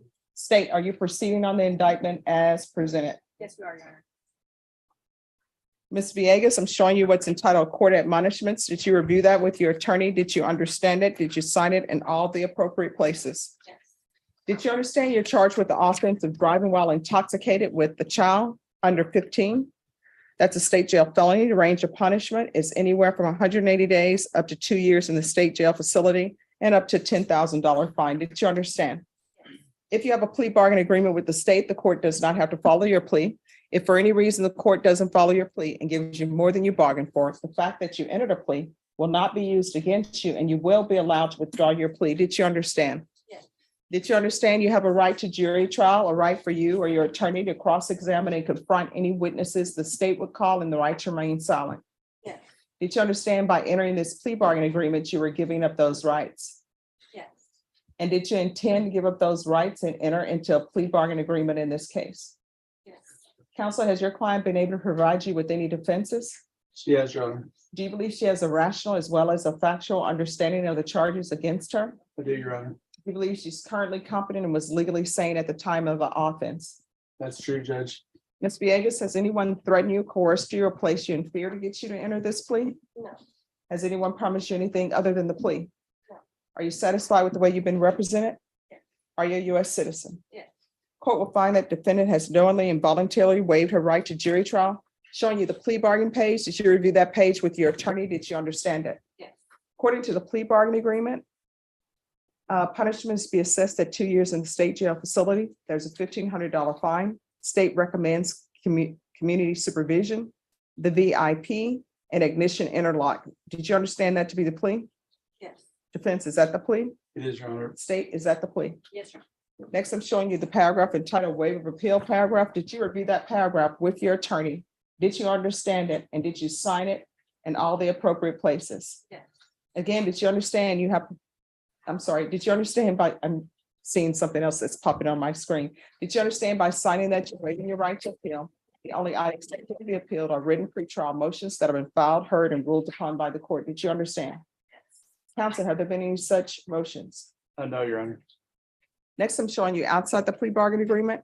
State is requesting that your community supervision be for a term of 2 years. There be a TAP evaluation of 150 hours of community service restitution.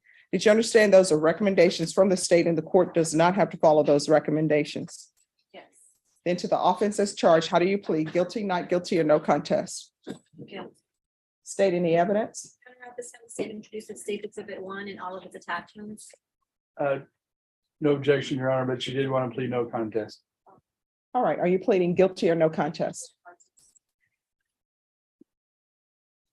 I'm going to show you what's entitled waiver and consent to stipulation of testimony and stipulations. Did you review that document with your attorney? Did you understand it? Did you sign it in all the appropriate places?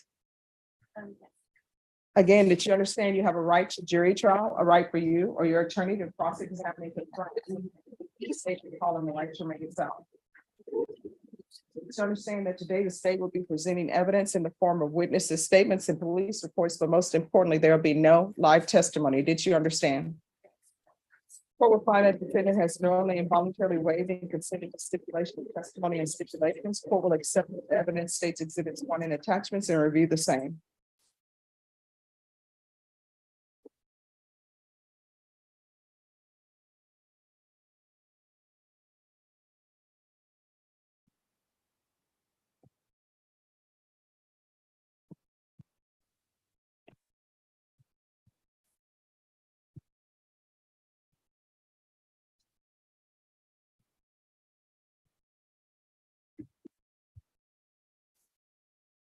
After reviewing states exhibits 1 and attachments, the court will find there is sufficient evidence to find you guilty and the court will find you guilty. Are you proceeding with sentencing? Yes, Your Honor. We respectfully request that the entire fine be probated. All right. Ms. Villegas, is Child Protective Services involved? They have another involvement. So where's your child? She's with me. She's with me. All right, so you want to explain to the court why you were driving with an infant asleep in a baby seat. And according to this, you had 2 open containers and a center console cup holder, a 24-ounce Bud Light, 24 ounce of twisted tea, and that your speech was slurred and they had odor intoxicants coming from your breath and your eyes are red and glossy. Where are you coming from? From my family's house, 3 down the street, from my house, Cheyenne. All right, you're gonna have to speak up. Where were you coming from? Family's house. We were drinking at family's house. So your family allowed you to leave after you had been drinking with an infant in a car seat. Nobody said, hey, you're intoxicated. You should not be driving with an infant in a car seat. Okay, you're whispering. No, nobody.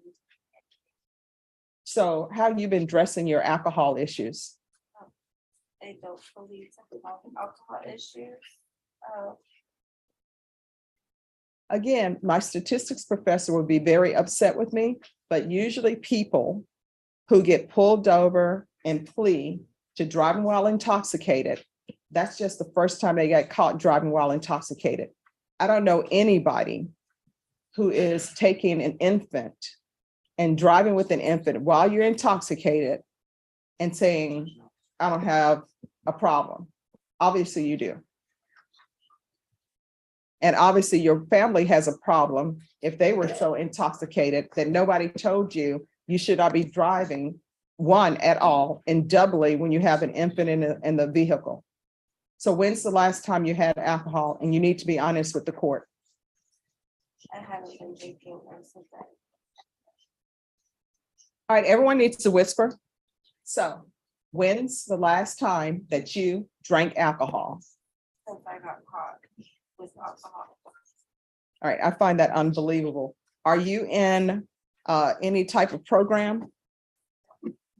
All right. Do you have any criminal history other than this? Misdemeanors. Misdemeanors for what? When I was like 17. No. What's the charge? Possession of marijuana and failure to ID. All right. And if you're drug tested today, what are the results going to be? All right, let's do a UA. And we'll come back and take care of the rest of the hearing after she submits her UA. Okay, how long should that be? Oh, it'll be fairly quick. I'll just take a short exit for 5 minutes. Will it be okay? Yes, 5 minutes, but we have a jury coming in at 11:30, so you need to be back before 11:15. Thank you, Judge. Happy Valentine's Day. Oh, happy Valentine's Day. I got an important flower run after I leave here. Okay. And dark chocolate run. Okay.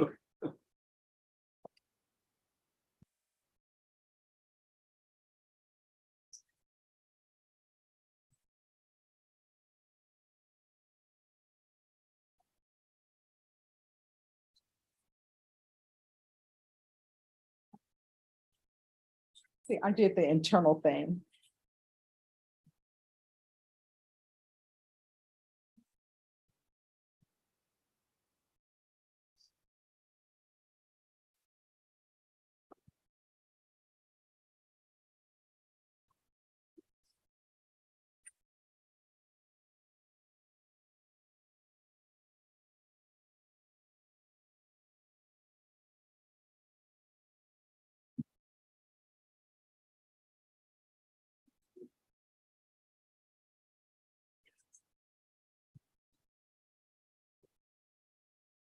And are they waiting on this again? Richards? Are they waiting on this again? That's John, yeah. Okay. Yes. Okay. Oh, hello.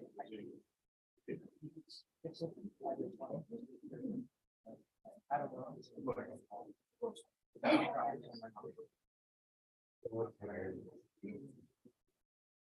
Tuesday number.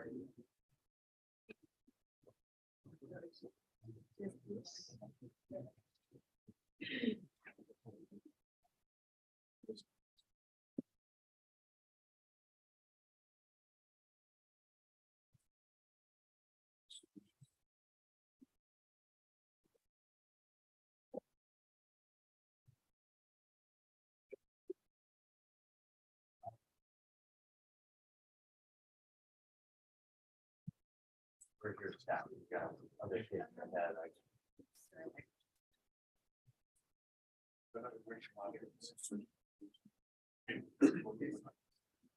All right, who's here on Gloria Rosca?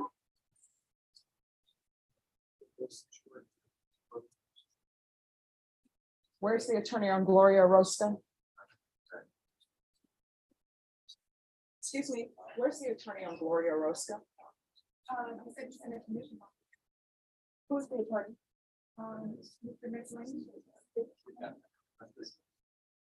All right, Miss Aroska, come forward. Is he in a commitment docket tomorrow? No.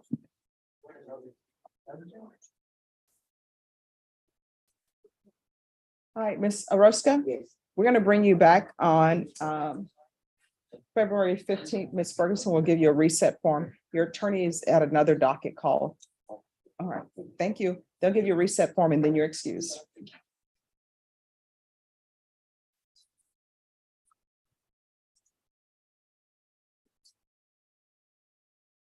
No.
Okay, awesome. All right, court is going back on record in 2023 CR 0881, State of Texas versus Amanda Villegas. All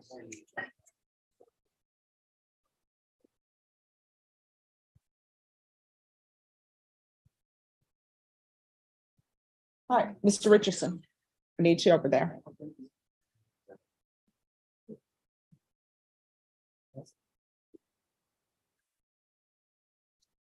All right, this is what the court is going to do.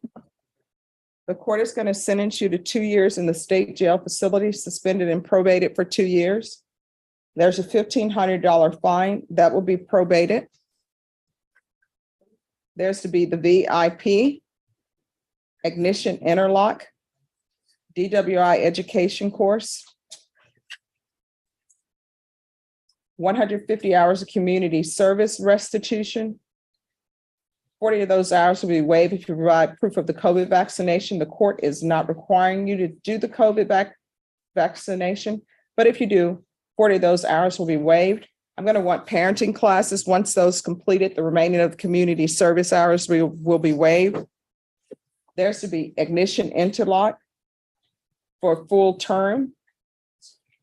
Counsel, the court will reconsider once she has been on probation for a significant amount of time. I'm going to want 90 meetings in 90 days. Probation, do a TAP evaluation. If the TAP evaluation recommends inpatient treatment, we're going to start with supportive outpatient treatment.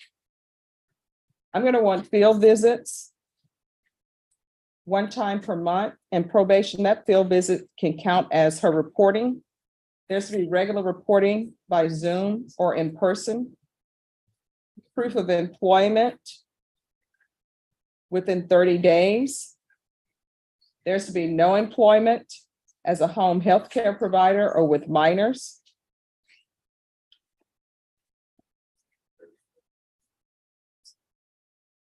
All right, probation, is there anything else? Thank you. And regular UAs. Anything else probation? Ms. Villegas, is there anything else you need from the court? Showing you what's entitled Trial Court Certification of Defendants' Rights to Appeal. Did you review that with your attorney? Did you understand it? And did you sign it? Yes.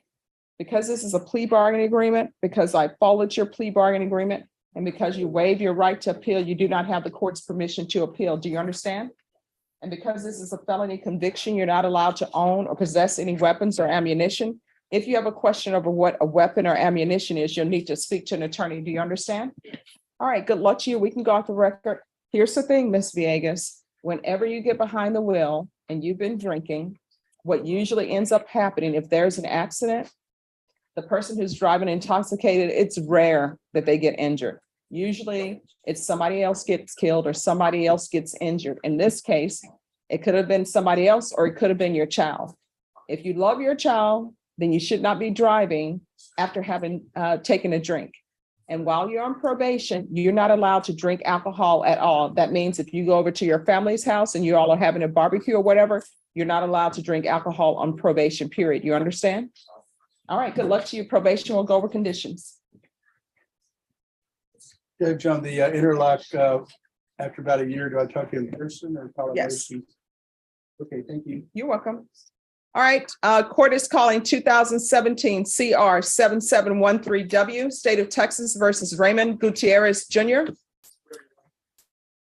All right, if we have parties approaching, announce for the record for the state. Daniel Escobar, State of Texas. Defense. And are you Mr. Gutierrez? Yes. Showing you what's entitled motion to revoke community supervision. Did you review that with your attorney? Did you understand it? Yes, ma'am. Are you the same Raymond Gutierrez who's placed on community supervision in 2017 CR 7713W for the offense of possession of a controlled substance?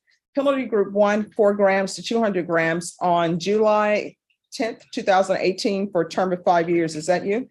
ma'am. State? Violated condition number 5 in Bexar County, Texas. The defendant Raymond Gutierrez Jr. did then and there fail to report to the supervision officer as directed for the months of August, September, and October 2022 in violation of condition number 5. How do you plead to that? True or not true? Your Honor, state reads all the violations. Any objection? No, Your Honor. All right, did you understand by pleading true to number 5, the court could find it true, grant the motion, and sentence you up to 4 years in prison?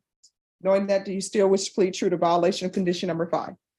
Court will find violation of condition number 5 true. Is that an agreement? Yes, Your Honor, there is an agreement for 4 years TBC. All right, is that your agreement? Are you asking the court to follow that agreement? All right, you're mumbling. Yes, ma'am. Are you waiving your right to appeal? I'm sorry? Yes. All right, the court will follow your agreement, grant the motion, sentence you to 4 years in the prison. There's $1,000 fine, time and money will run concurrent. And give you credit for any time served. Judge, in connection with that, he's got 308 days in jail. He completed successfully ISET for 133 days at Applewhite, and then an additional 90 days at the Henderson unit. So we'd ask that you give him credit for a total of 531 days. All right, the time at the Henderson unit, was that successfully completed? Yes, both of them are. All right. All right, the court will give you credit for any time served and credit for any time served in inpatient. All right, I'm showing you what's entitled Trial Court Certification of Defendants' Rights to Appeal. Did you review that with your attorney? Did you understand it? And did you sign it? Yes, ma'am. Because this is a plea bargain agreement, because I followed your plea bargain agreement, and because you waive your right to appeal, you do not have the court's permission to appeal. Do you understand? Yes, ma'am. And because this is a felony conviction, you're not allowed to own or possess any weapons or ammunition. If you have a question over what a weapon or ammunition is, you'll need to speak to an attorney. Do you understand? Yes, ma'am. All right, good luck to you. We can go off the record. I don't know why you wouldn't abide by conditions, but you're gonna have to do better with your life. Yes, ma'am. Otherwise, you're gonna end up in and out of prison. and you may end up using drugs, and in which case you never know what you're gonna get because it's not FDA approved. And that may be the last time you use drugs. You understand? All right, good luck to you. You're welcome. Good luck.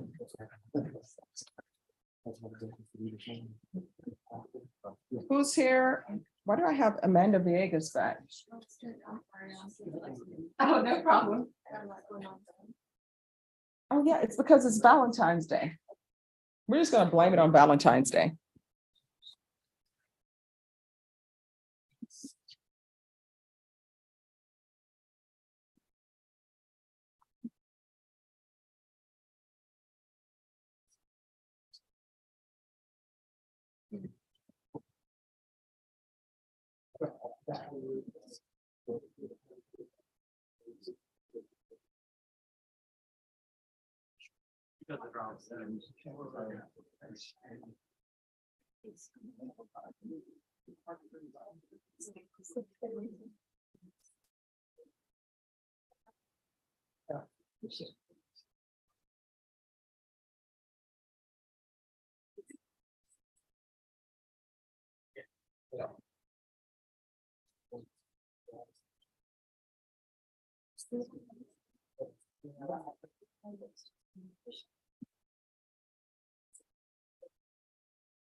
Yes.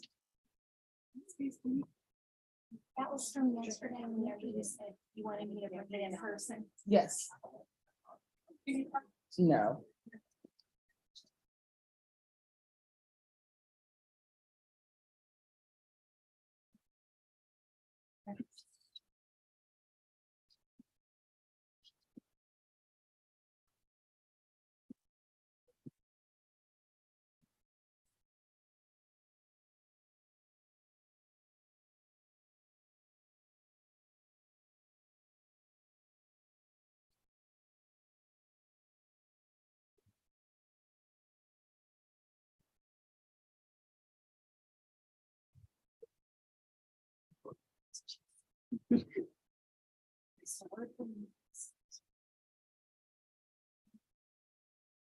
Kathy.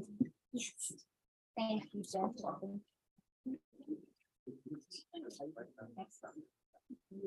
Demetric Jackson.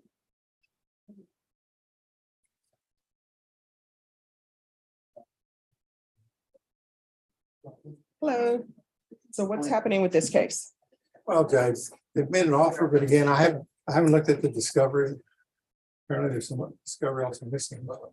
All right, so there's discovery that's missing. What discovery? And this is the discovery with the family violence case? Correct. All right, what discovery is missing? Yeah, we're missing EMS records that were previously subpoenaed, however, there's an error with this, and so those were re-requested. All right, so when will you have them? We should have them soon, Judge. We just have to follow up. Typically, those take about 3 to 4 weeks, but it's been a while.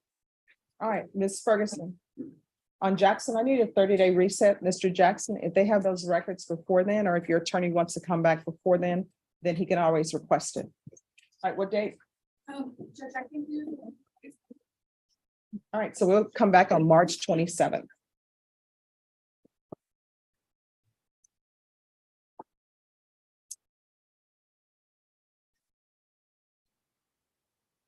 All right, you all are excused. Okay. You're welcome. Thank you. You're welcome.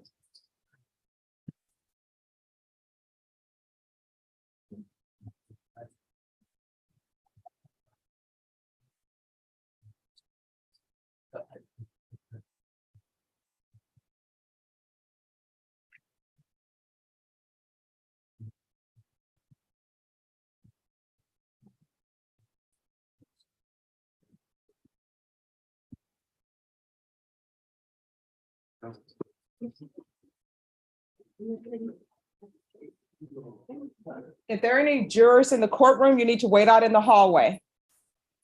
All right, who's here on Jose Garcia?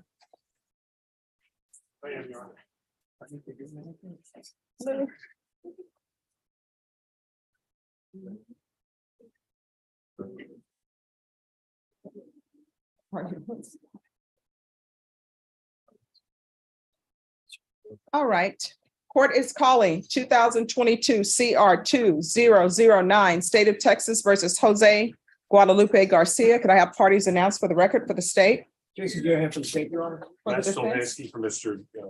Garcia. Are you Jose Garcia? Yes, ma'am. Counsel, have you received all the discovery and did you review it with your client? Yes, Your Honor, I have. Court will find that the state is in compliance with discovery. Mr. Garcia, I'm showing you what's entitled application for deferred adjudication or community supervision. Did you review that with your attorney? Did you understand it and did you sign it? Yes, ma'am. Next, I'm showing you what's entitled true bill of indictment. Did you review that with your attorney? Did you understand it? Yes, ma'am. Counsel, do you waive the reading of the indictment? Yes, Your Honor. State, are you proceeding on the indictment as presented? Yes, Your Honor. And for all parties, are we proceeding on this case only? Are we proceeding on this case only? Oh, yes, ma'am. The others will be encompassed in the plea. All right, thank you. Mr. Garcia, I'm showing you what's entitled court admonishments and defendants waivers and affidavit of admonitions. Did you review that document with your attorney? Did you understand it and did you sign it in all the appropriate places? Yes, ma'am. Did you understand you're charged with felony in possession of a firearm? Off the record for a moment, Mr. Brooks, are you enabled? If you can move down, you and your client move down that way. Thank you. No problem. All right, did you understand you're charged with felon in possession of a firearm? That's a third-degree felony. The range of punishment is anywhere from 2 to 10 years in prison and up to a $10,000 fine. Did you understand? Yes, ma'am. If you have a plea bargain agreement with the state, the court does not have to follow your plea bargain agreement. If for any reason the court does not follow your plea and gives you more than you bargained for, the fact that you entered a plea will not be used against you and you will be allowed to withdraw your plea. Did you understand? Yes, ma'am. Did you understand you have a right to jury trial, a right for you or your attorney to cross-examine and confront any witnesses the state would call in the right to remain silent? Yes, ma'am. Did you understand that today did you understand that today by entering in this plea bargain agreement, you were giving up those rights?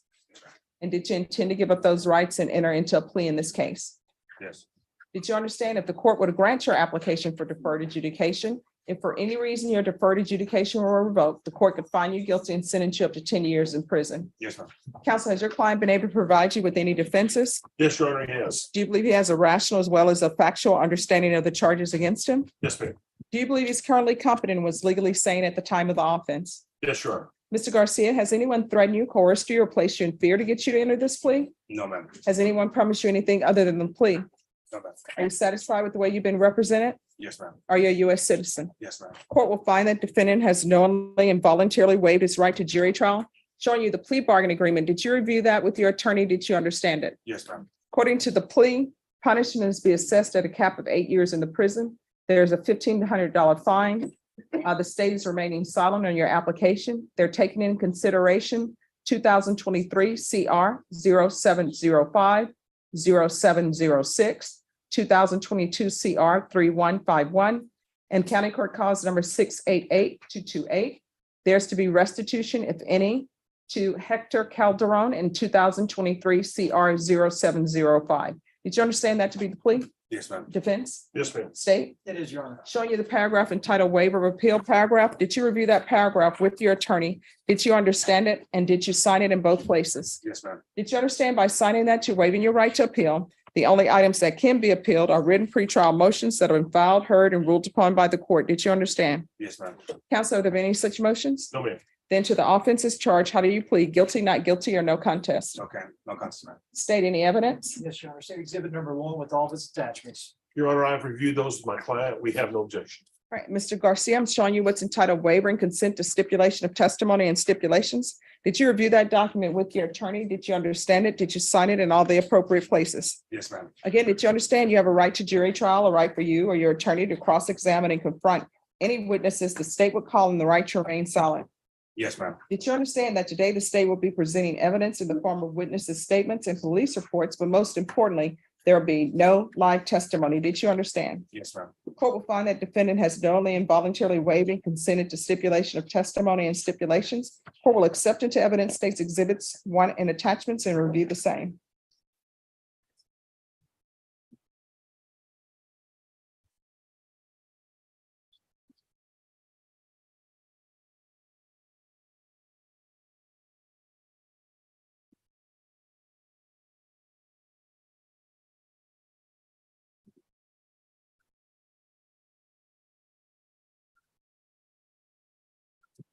All right, after reviewing state's exhibits 1 and attachments, the court will find there is sufficient evidence to find you guilty. The court will defer finding of guilt as you've applied up for deferred adjudication. We will come back on April 6th. At that time, I'll make a decision on your application. My decision will be based upon any information I received and any other evidence that's presented. Is there a need for a TAP evaluation or no? No, ma'am. All right, so probation, just PSI report, no TAP. Your Honor, Mr. Garcia is in custody. We were here on the 24th or 27th. I don't remember which day it was. We broke for lunch. He left. His wife went into labor. They had a little baby girl. I got in touch with his mother, told him that if he didn't come back, he'd have a warrant. Well, he didn't get back. So the next day or 2 days later, he turned himself into the police for this warrant. We're asking that you reinstate his bond. As far as excuses go, it's a pretty good one. All right, so I'll need some actual documentation. Baby. Well, no, I mean, not the baby, but some documentation about, the fact that she was at the hospital that day. Yes, ma'am. Well, Right. she was here. And then she went into labor here and then they went over to the hospital and she had. All right, so if you'll bring documentation something, of yes, that ma'am. and share it with the state, and then I'll Okay. consider it. Thank you. All right, thank you. We have a number. Who's here on Martin Martinez? Where's the defense attorney on Martin Martinez?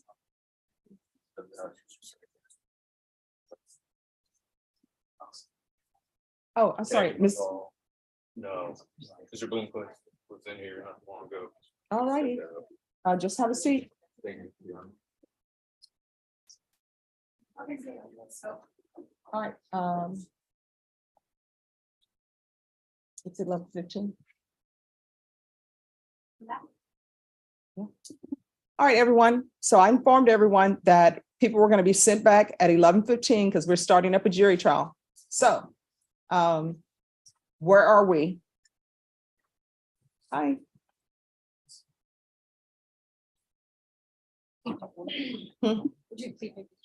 Okay. All right, so which client are you doing plea paperwork on? They're working on the paperwork on Amy's, Your Honor, and then on Salceda, I said it was the second setting. I don't know if we need to do discovery acknowledgement. All right, so everybody is rushing forward. You're rushing forward too late. So you're gonna have to come back tomorrow. We'll get the plea paperwork for your guy today. So if you can hold on to her person, everybody else, you need to come back tomorrow. Jonathan Bolton's one. Hmm? Jonathan Bolton. Just give us a moment. Very well. Good, you just called me, but I was out. I'm ready. Martin. All right, Martin Martinez. Apologize.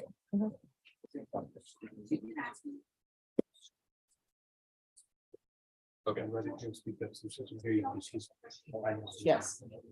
My client, Judge, it's Mr. Christopher Garza. We already did a plea to change and accepted that. It was an agreed recommendation. I don't believe that we need a PSI or that. I wanted to bring that to your attention to see if Okay, you would reconsider that request so we can get in agreement. all right, so we're bringing a jury in at 11:30, so they'll have to come back tomorrow. Okay, so we'll just bring it back tomorrow, Judge? Yeah. That'll be fine.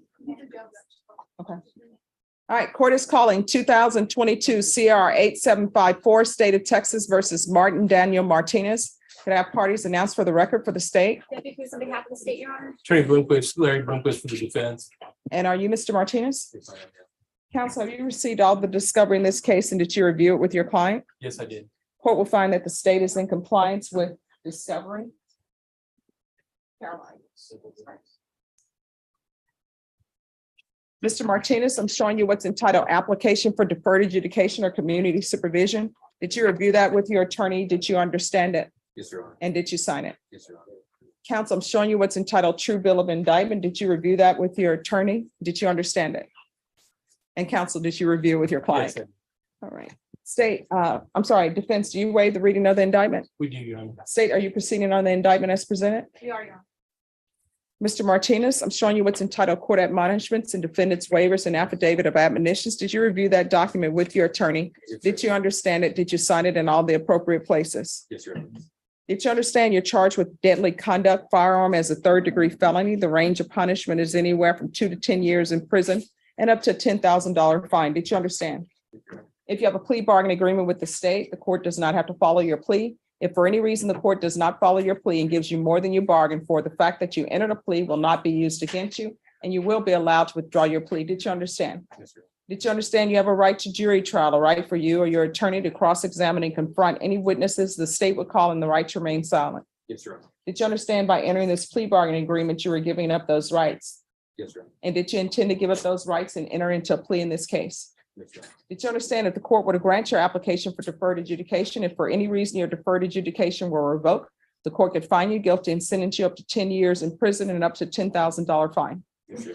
Counsel, has your client been able to provide you with any defenses? Yes, he has. Do you believe he has a rational as well as a factual understanding of the charges against him? Yes, I do. Do you believe he's currently competent and was legally sane at the time of the offense? Yes, I do. Mr. Martinez, has anyone threatened you, coerced you, or placed you in fear to get you to enter this plea? No, Your Honor. Has anyone promised you anything other than the plea? No, Your Honor. Are you satisfied with the way you've been represented? Yes, Your Honor. Are you a U.S. citizen? Yes, sir. All right, the court will find that defendant has knowingly and voluntarily waived his right to jury trial. Showing you the plea bargain page. Did you review that page with your attorney? Did you understand it? Yes, Your Honor. According to the plea bargain agreement, punishment is to be assessed at a cap of 5 years. State is remaining silent, and they're taking in consideration 687,552. Did you understand that to be the plea? Yes, Your Honor. Defense, is that the plea? It is, Your Honor. State, is that the plea? Yes, sir. Showing you the paragraph entitled waiver of appeal paragraph. Did you review that paragraph with your attorney? Yes, Did Your you Honor. understand it?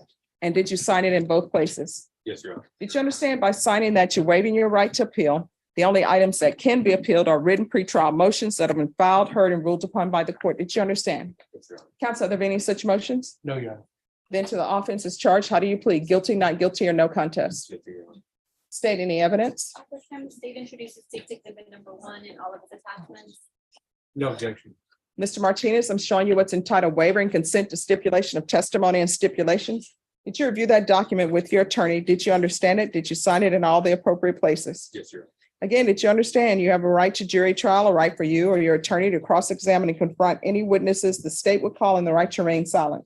Yes, Your Honor. Did you understand that today the state will be presenting evidence in the form of witnesses' statements and police reports, but most importantly, there was no live testimony? Did you understand? Yes, Your Honor. Court will find that defendant has knowingly and voluntarily waived and consented to stipulation of testimony and stipulations. The court will accept into evidence states exhibits 1 and attachments and review the same.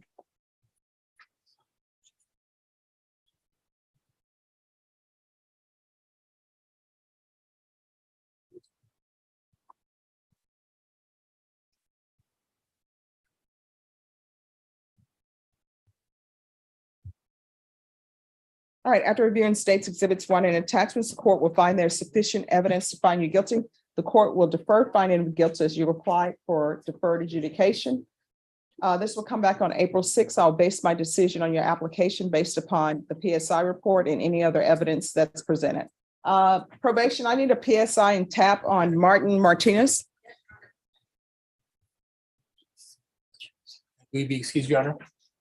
He needs to speak with probation. I'm gonna have him sit. All right, thank you. See that? So Ms. Ferguson, Adame Manuel, tomorrow, the 15th. What is happening with Brendan Guzman? Judge, I am extremely ready. I have been ready for the last 3.5 Okay. years. All I filed a writ and a speedy trial motion. I'm ready for trial. I'll waive a jury. You can send me to any court that'll take my case. Oh, you're waiving jury? Oh, sure. I'll try the case to you right now. All right, you want to talk to the state about Sure. bench trial? All right, Travis Murray, that's coming back on the 15th. Jonathan Boyd, 15th. Neely is coming back this afternoon. Mark Salcedo. That's coming back on the 15th.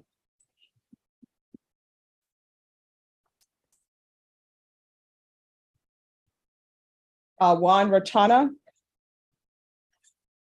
Where's Juan Ratana? Is he dressed for trial? This is downstairs. Yes. All right, so defense attorneys, do not stand in front of me because if I'm saying you're coming back on the 15th, you're coming back on the 15th. Cruz Rivas. I think that's been completed. Brianna Gutierrez did not show. Oh, she's here, Judge, and we have She's late. a motion to this. I just, I found a motion. Okay. Yes. Yes. What? Just keep left over, don't go anywhere.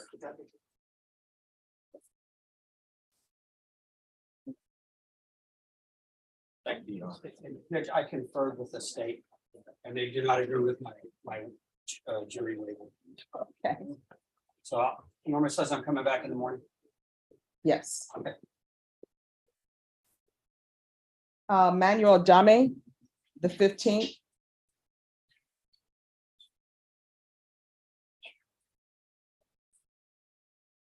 Wilbert Villamil, the 15th. Be back tomorrow.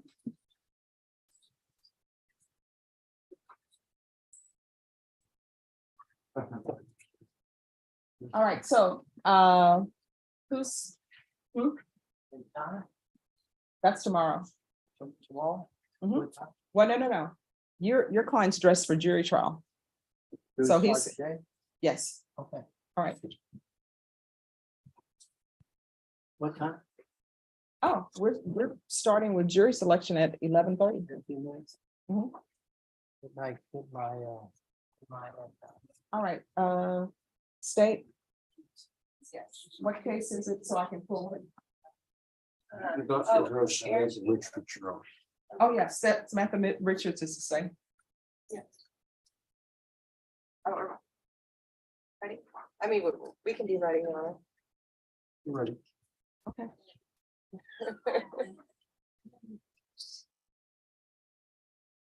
All right, so let me see the files that are up for trial, please. And where's Christopher Garza with Raymond Bell? Judge, you can come back tomorrow. That's Yes. All right, and then Juan Avalos, where's Luis Martinez?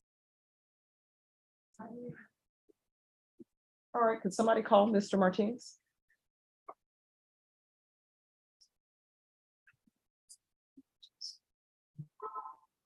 And Abelarda Torres? I'm here. I'm sorry, I didn't hear what you said. Yes, what is happening with Mr. Abelarda Torres? I have not talked to him, Judge. I was substituted for him for December. Okay. I do have an offer that I got from Mr. Garrett last week. Okay. And where is Bill Davidson on Raymond Ruiz?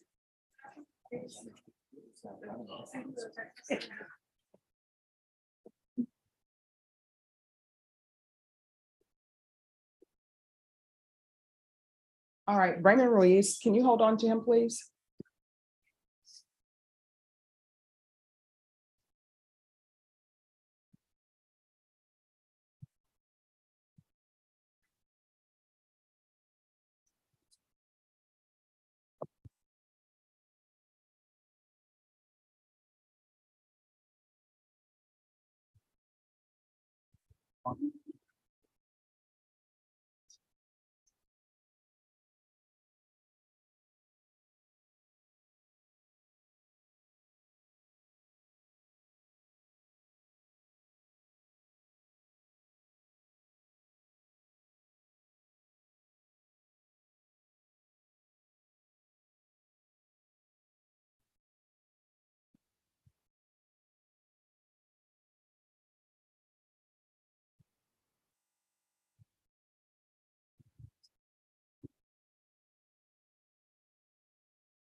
Is that something for me?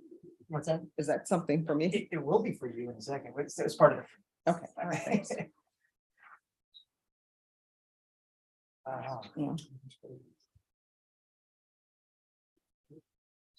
Yes, I do. Yes.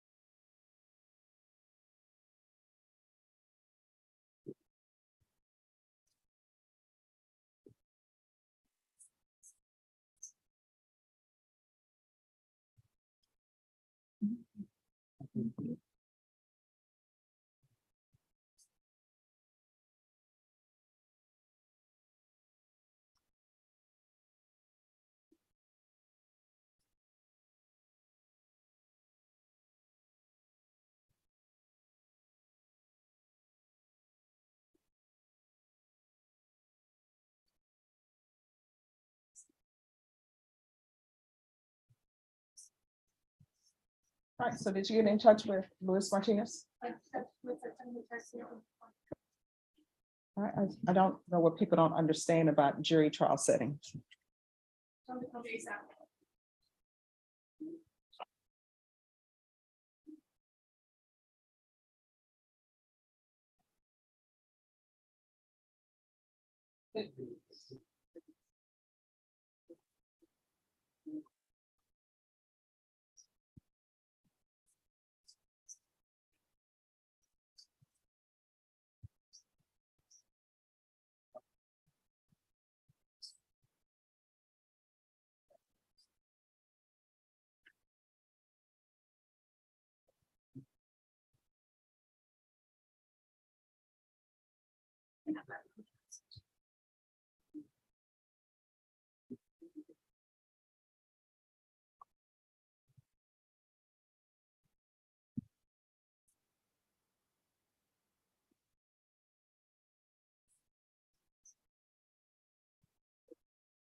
Okay, thank you. Yes.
Who's here on Aaron Trevino? We're present, Judge. All right, where's your client? Custody. All right. Deputy Laura, when you get a chance, can you bring out Mr. Trevino? All right, thank you.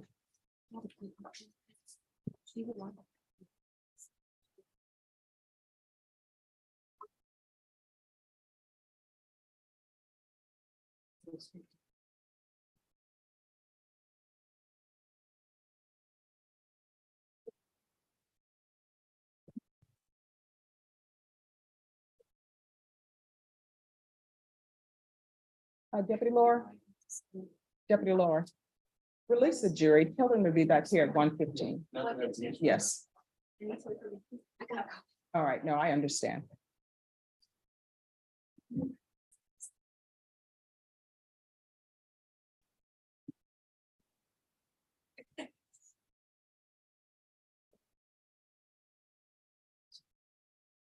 Better Valentine's Day. It's going well. Back of the sun. Yeah, he didn't.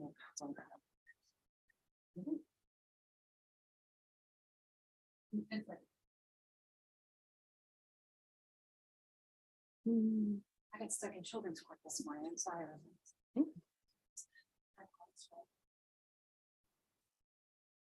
All my clients are on the, Yeah. or in Silo. They'll come back. You don't miss that. No, they'll come back on the day of trial. That's what happened. I thought it was gonna be a quick setting because the kid's on the run and she showed up on the Zoom. So, yeah.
Say the word, I'll be back.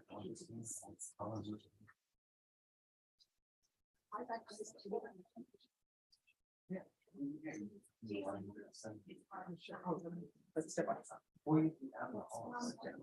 Yeah. What's your email order?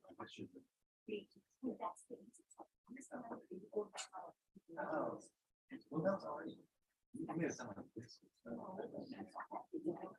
No, really.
Juan Carlos Ratana with a miscellaneous motion. All right, who's the attorney on Juan Carlos Ratana? Is that?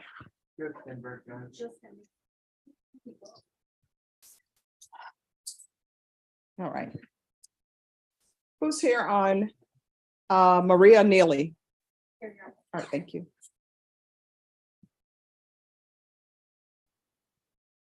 And could somebody call Celia Cavazos? I think she's the attorney for Brandon Sierra. All right, so Mr. Sierra, if you'll come take a seat in the box for me, please.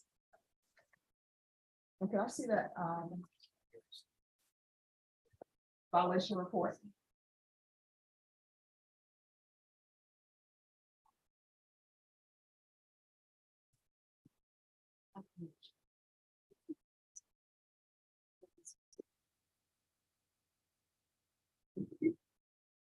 All right, Mr. Sierra, you're going to be taken into custody today.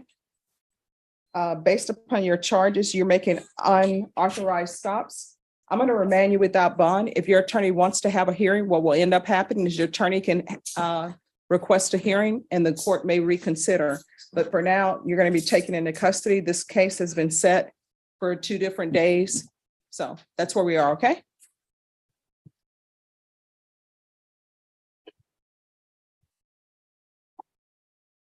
Ms. Ferguson, if you let his attorney know.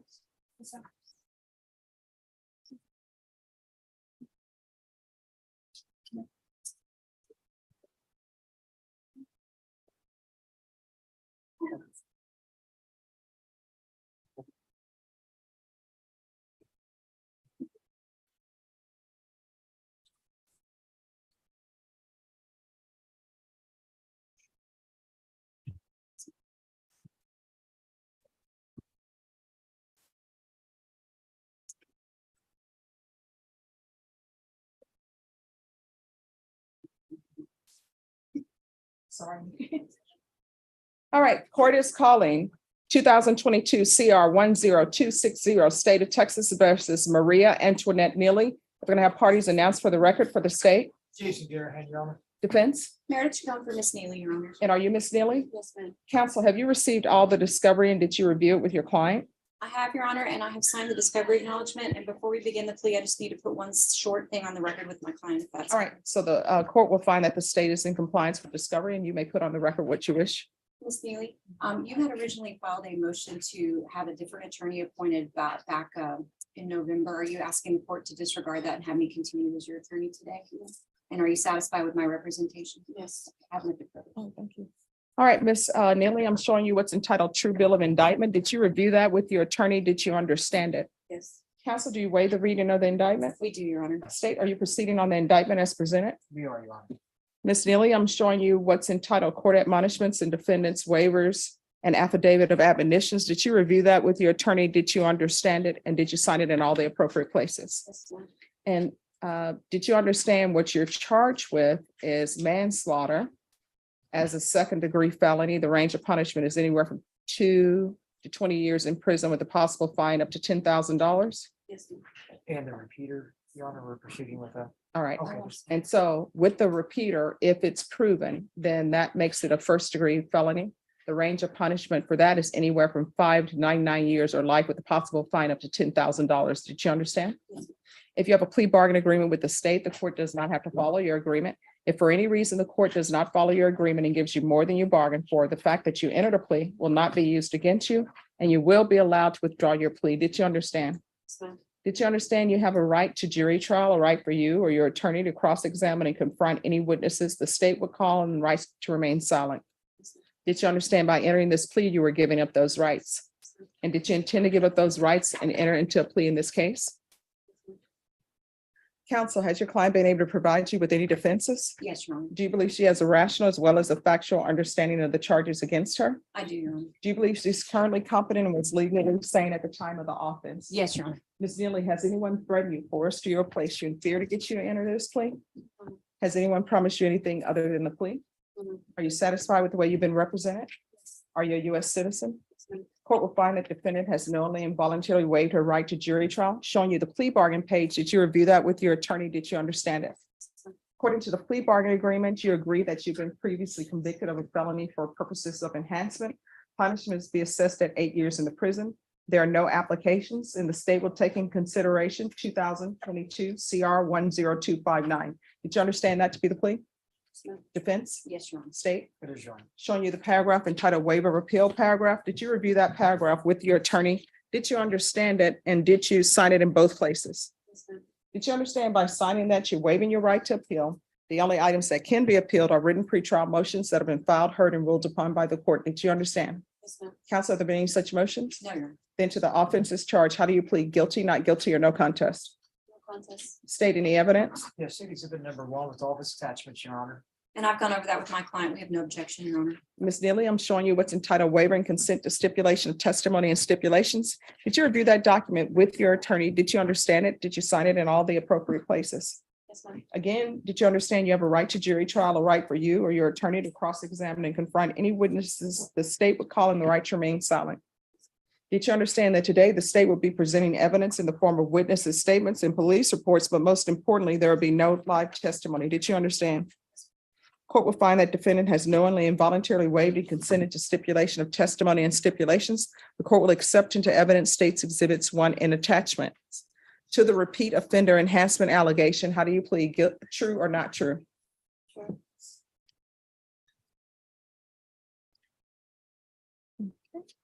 And the court will review states exhibits 1 and attachments.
Oh, I guess I should have just paid attention to the arrow. That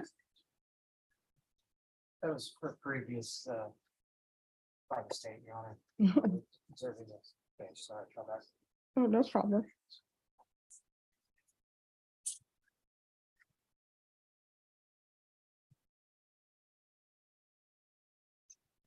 All right, after reviewing states exhibits 1 and attachments, the court will find there is sufficient evidence to find you guilty. The court will find you guilty. The court will find the enhancement true based upon your plea of true and also based upon states exhibits 1 and attachments. Are you proceeding with sentencing? Yes, Your Anything you wish to say on behalf of your client? Your Honor, my client's taken responsibility. She also has a federal case that she has to take care of, and when she finishes her sentence on this case, she'll be going there. So we'd ask for credit for time served. All right, and is the felony case, I'm sorry, is the federal case still pending? No, it's, she was on supervision, so it's gonna be revoked, I believe. All right, I mean, I could ask that this run concurrent with that. If there's a but, way to make that happen, that would be excellent. We would ask for that. I can tell you, because I guess technically you haven't been revoked on the federal case, even though I say run concurrently, it's really up to them whether they will do it or not. Do you know what the case number is? We don't know. All right, if the court is, It's like different cases. all right, the court is given the case number, the court, of course, will add that and have it added into the judgment. But for now, the court is just ordering that it run concurrent with the federal case. All right, is there anything else for me to decide with regards to sentencing? State, Your Honor. Showing you what's entitled trial court certification of defendant's rights to appeal. Did you review that document with your attorney? Did you understand it? And did you sign it?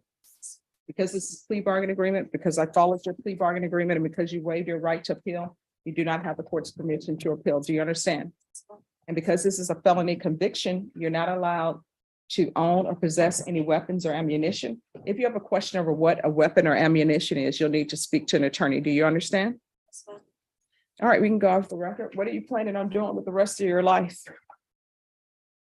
That's something that you need to be thinking about, unless you want to be the person who, when somebody comes to some institution, says, how does this place work? And they say, oh, you need to speak to the oldest person here. And they say, who is that? They're like, oh, we call her Grandma Antoinette. Or either with you, they may say, we call her Queen Antoinette because of your middle name. And then you find out you're the oldest person at the prison. So you had better start making changes, because it's not going to go well if you don't. You understand? All right, good luck to you. Thank you, Mr. Cohn.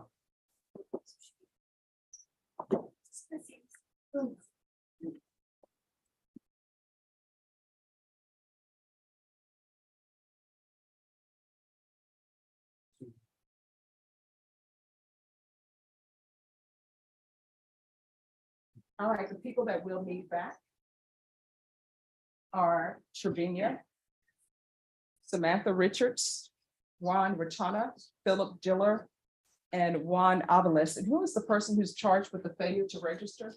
Oh, that's Bolden. All right, and Mr. Bolden. So those are the people we need back, and anyone else. Let me see, who does that remain on the list? Is that the only people who are on the list? Yeah. Yes, I did. All right. Tomorrow night, Andrew? No, we're coming back this afternoon at 1:15. Yes. All right, everyone. So for those whose cases were not taken care of, who are you with, Mr. Cabanas? All right, 1:15. Everybody, 1:15.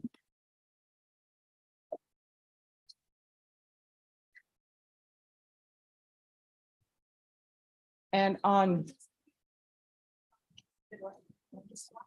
All right, and Scott, Marcelio, Scott, you need to be back at 1:15 as well. And hang on to Mr. Raymond Ruiz. Said before that I was going to start, so we come back at 1:15. 1:15. Your Honor, can I get that order signed just so that I can bring it for the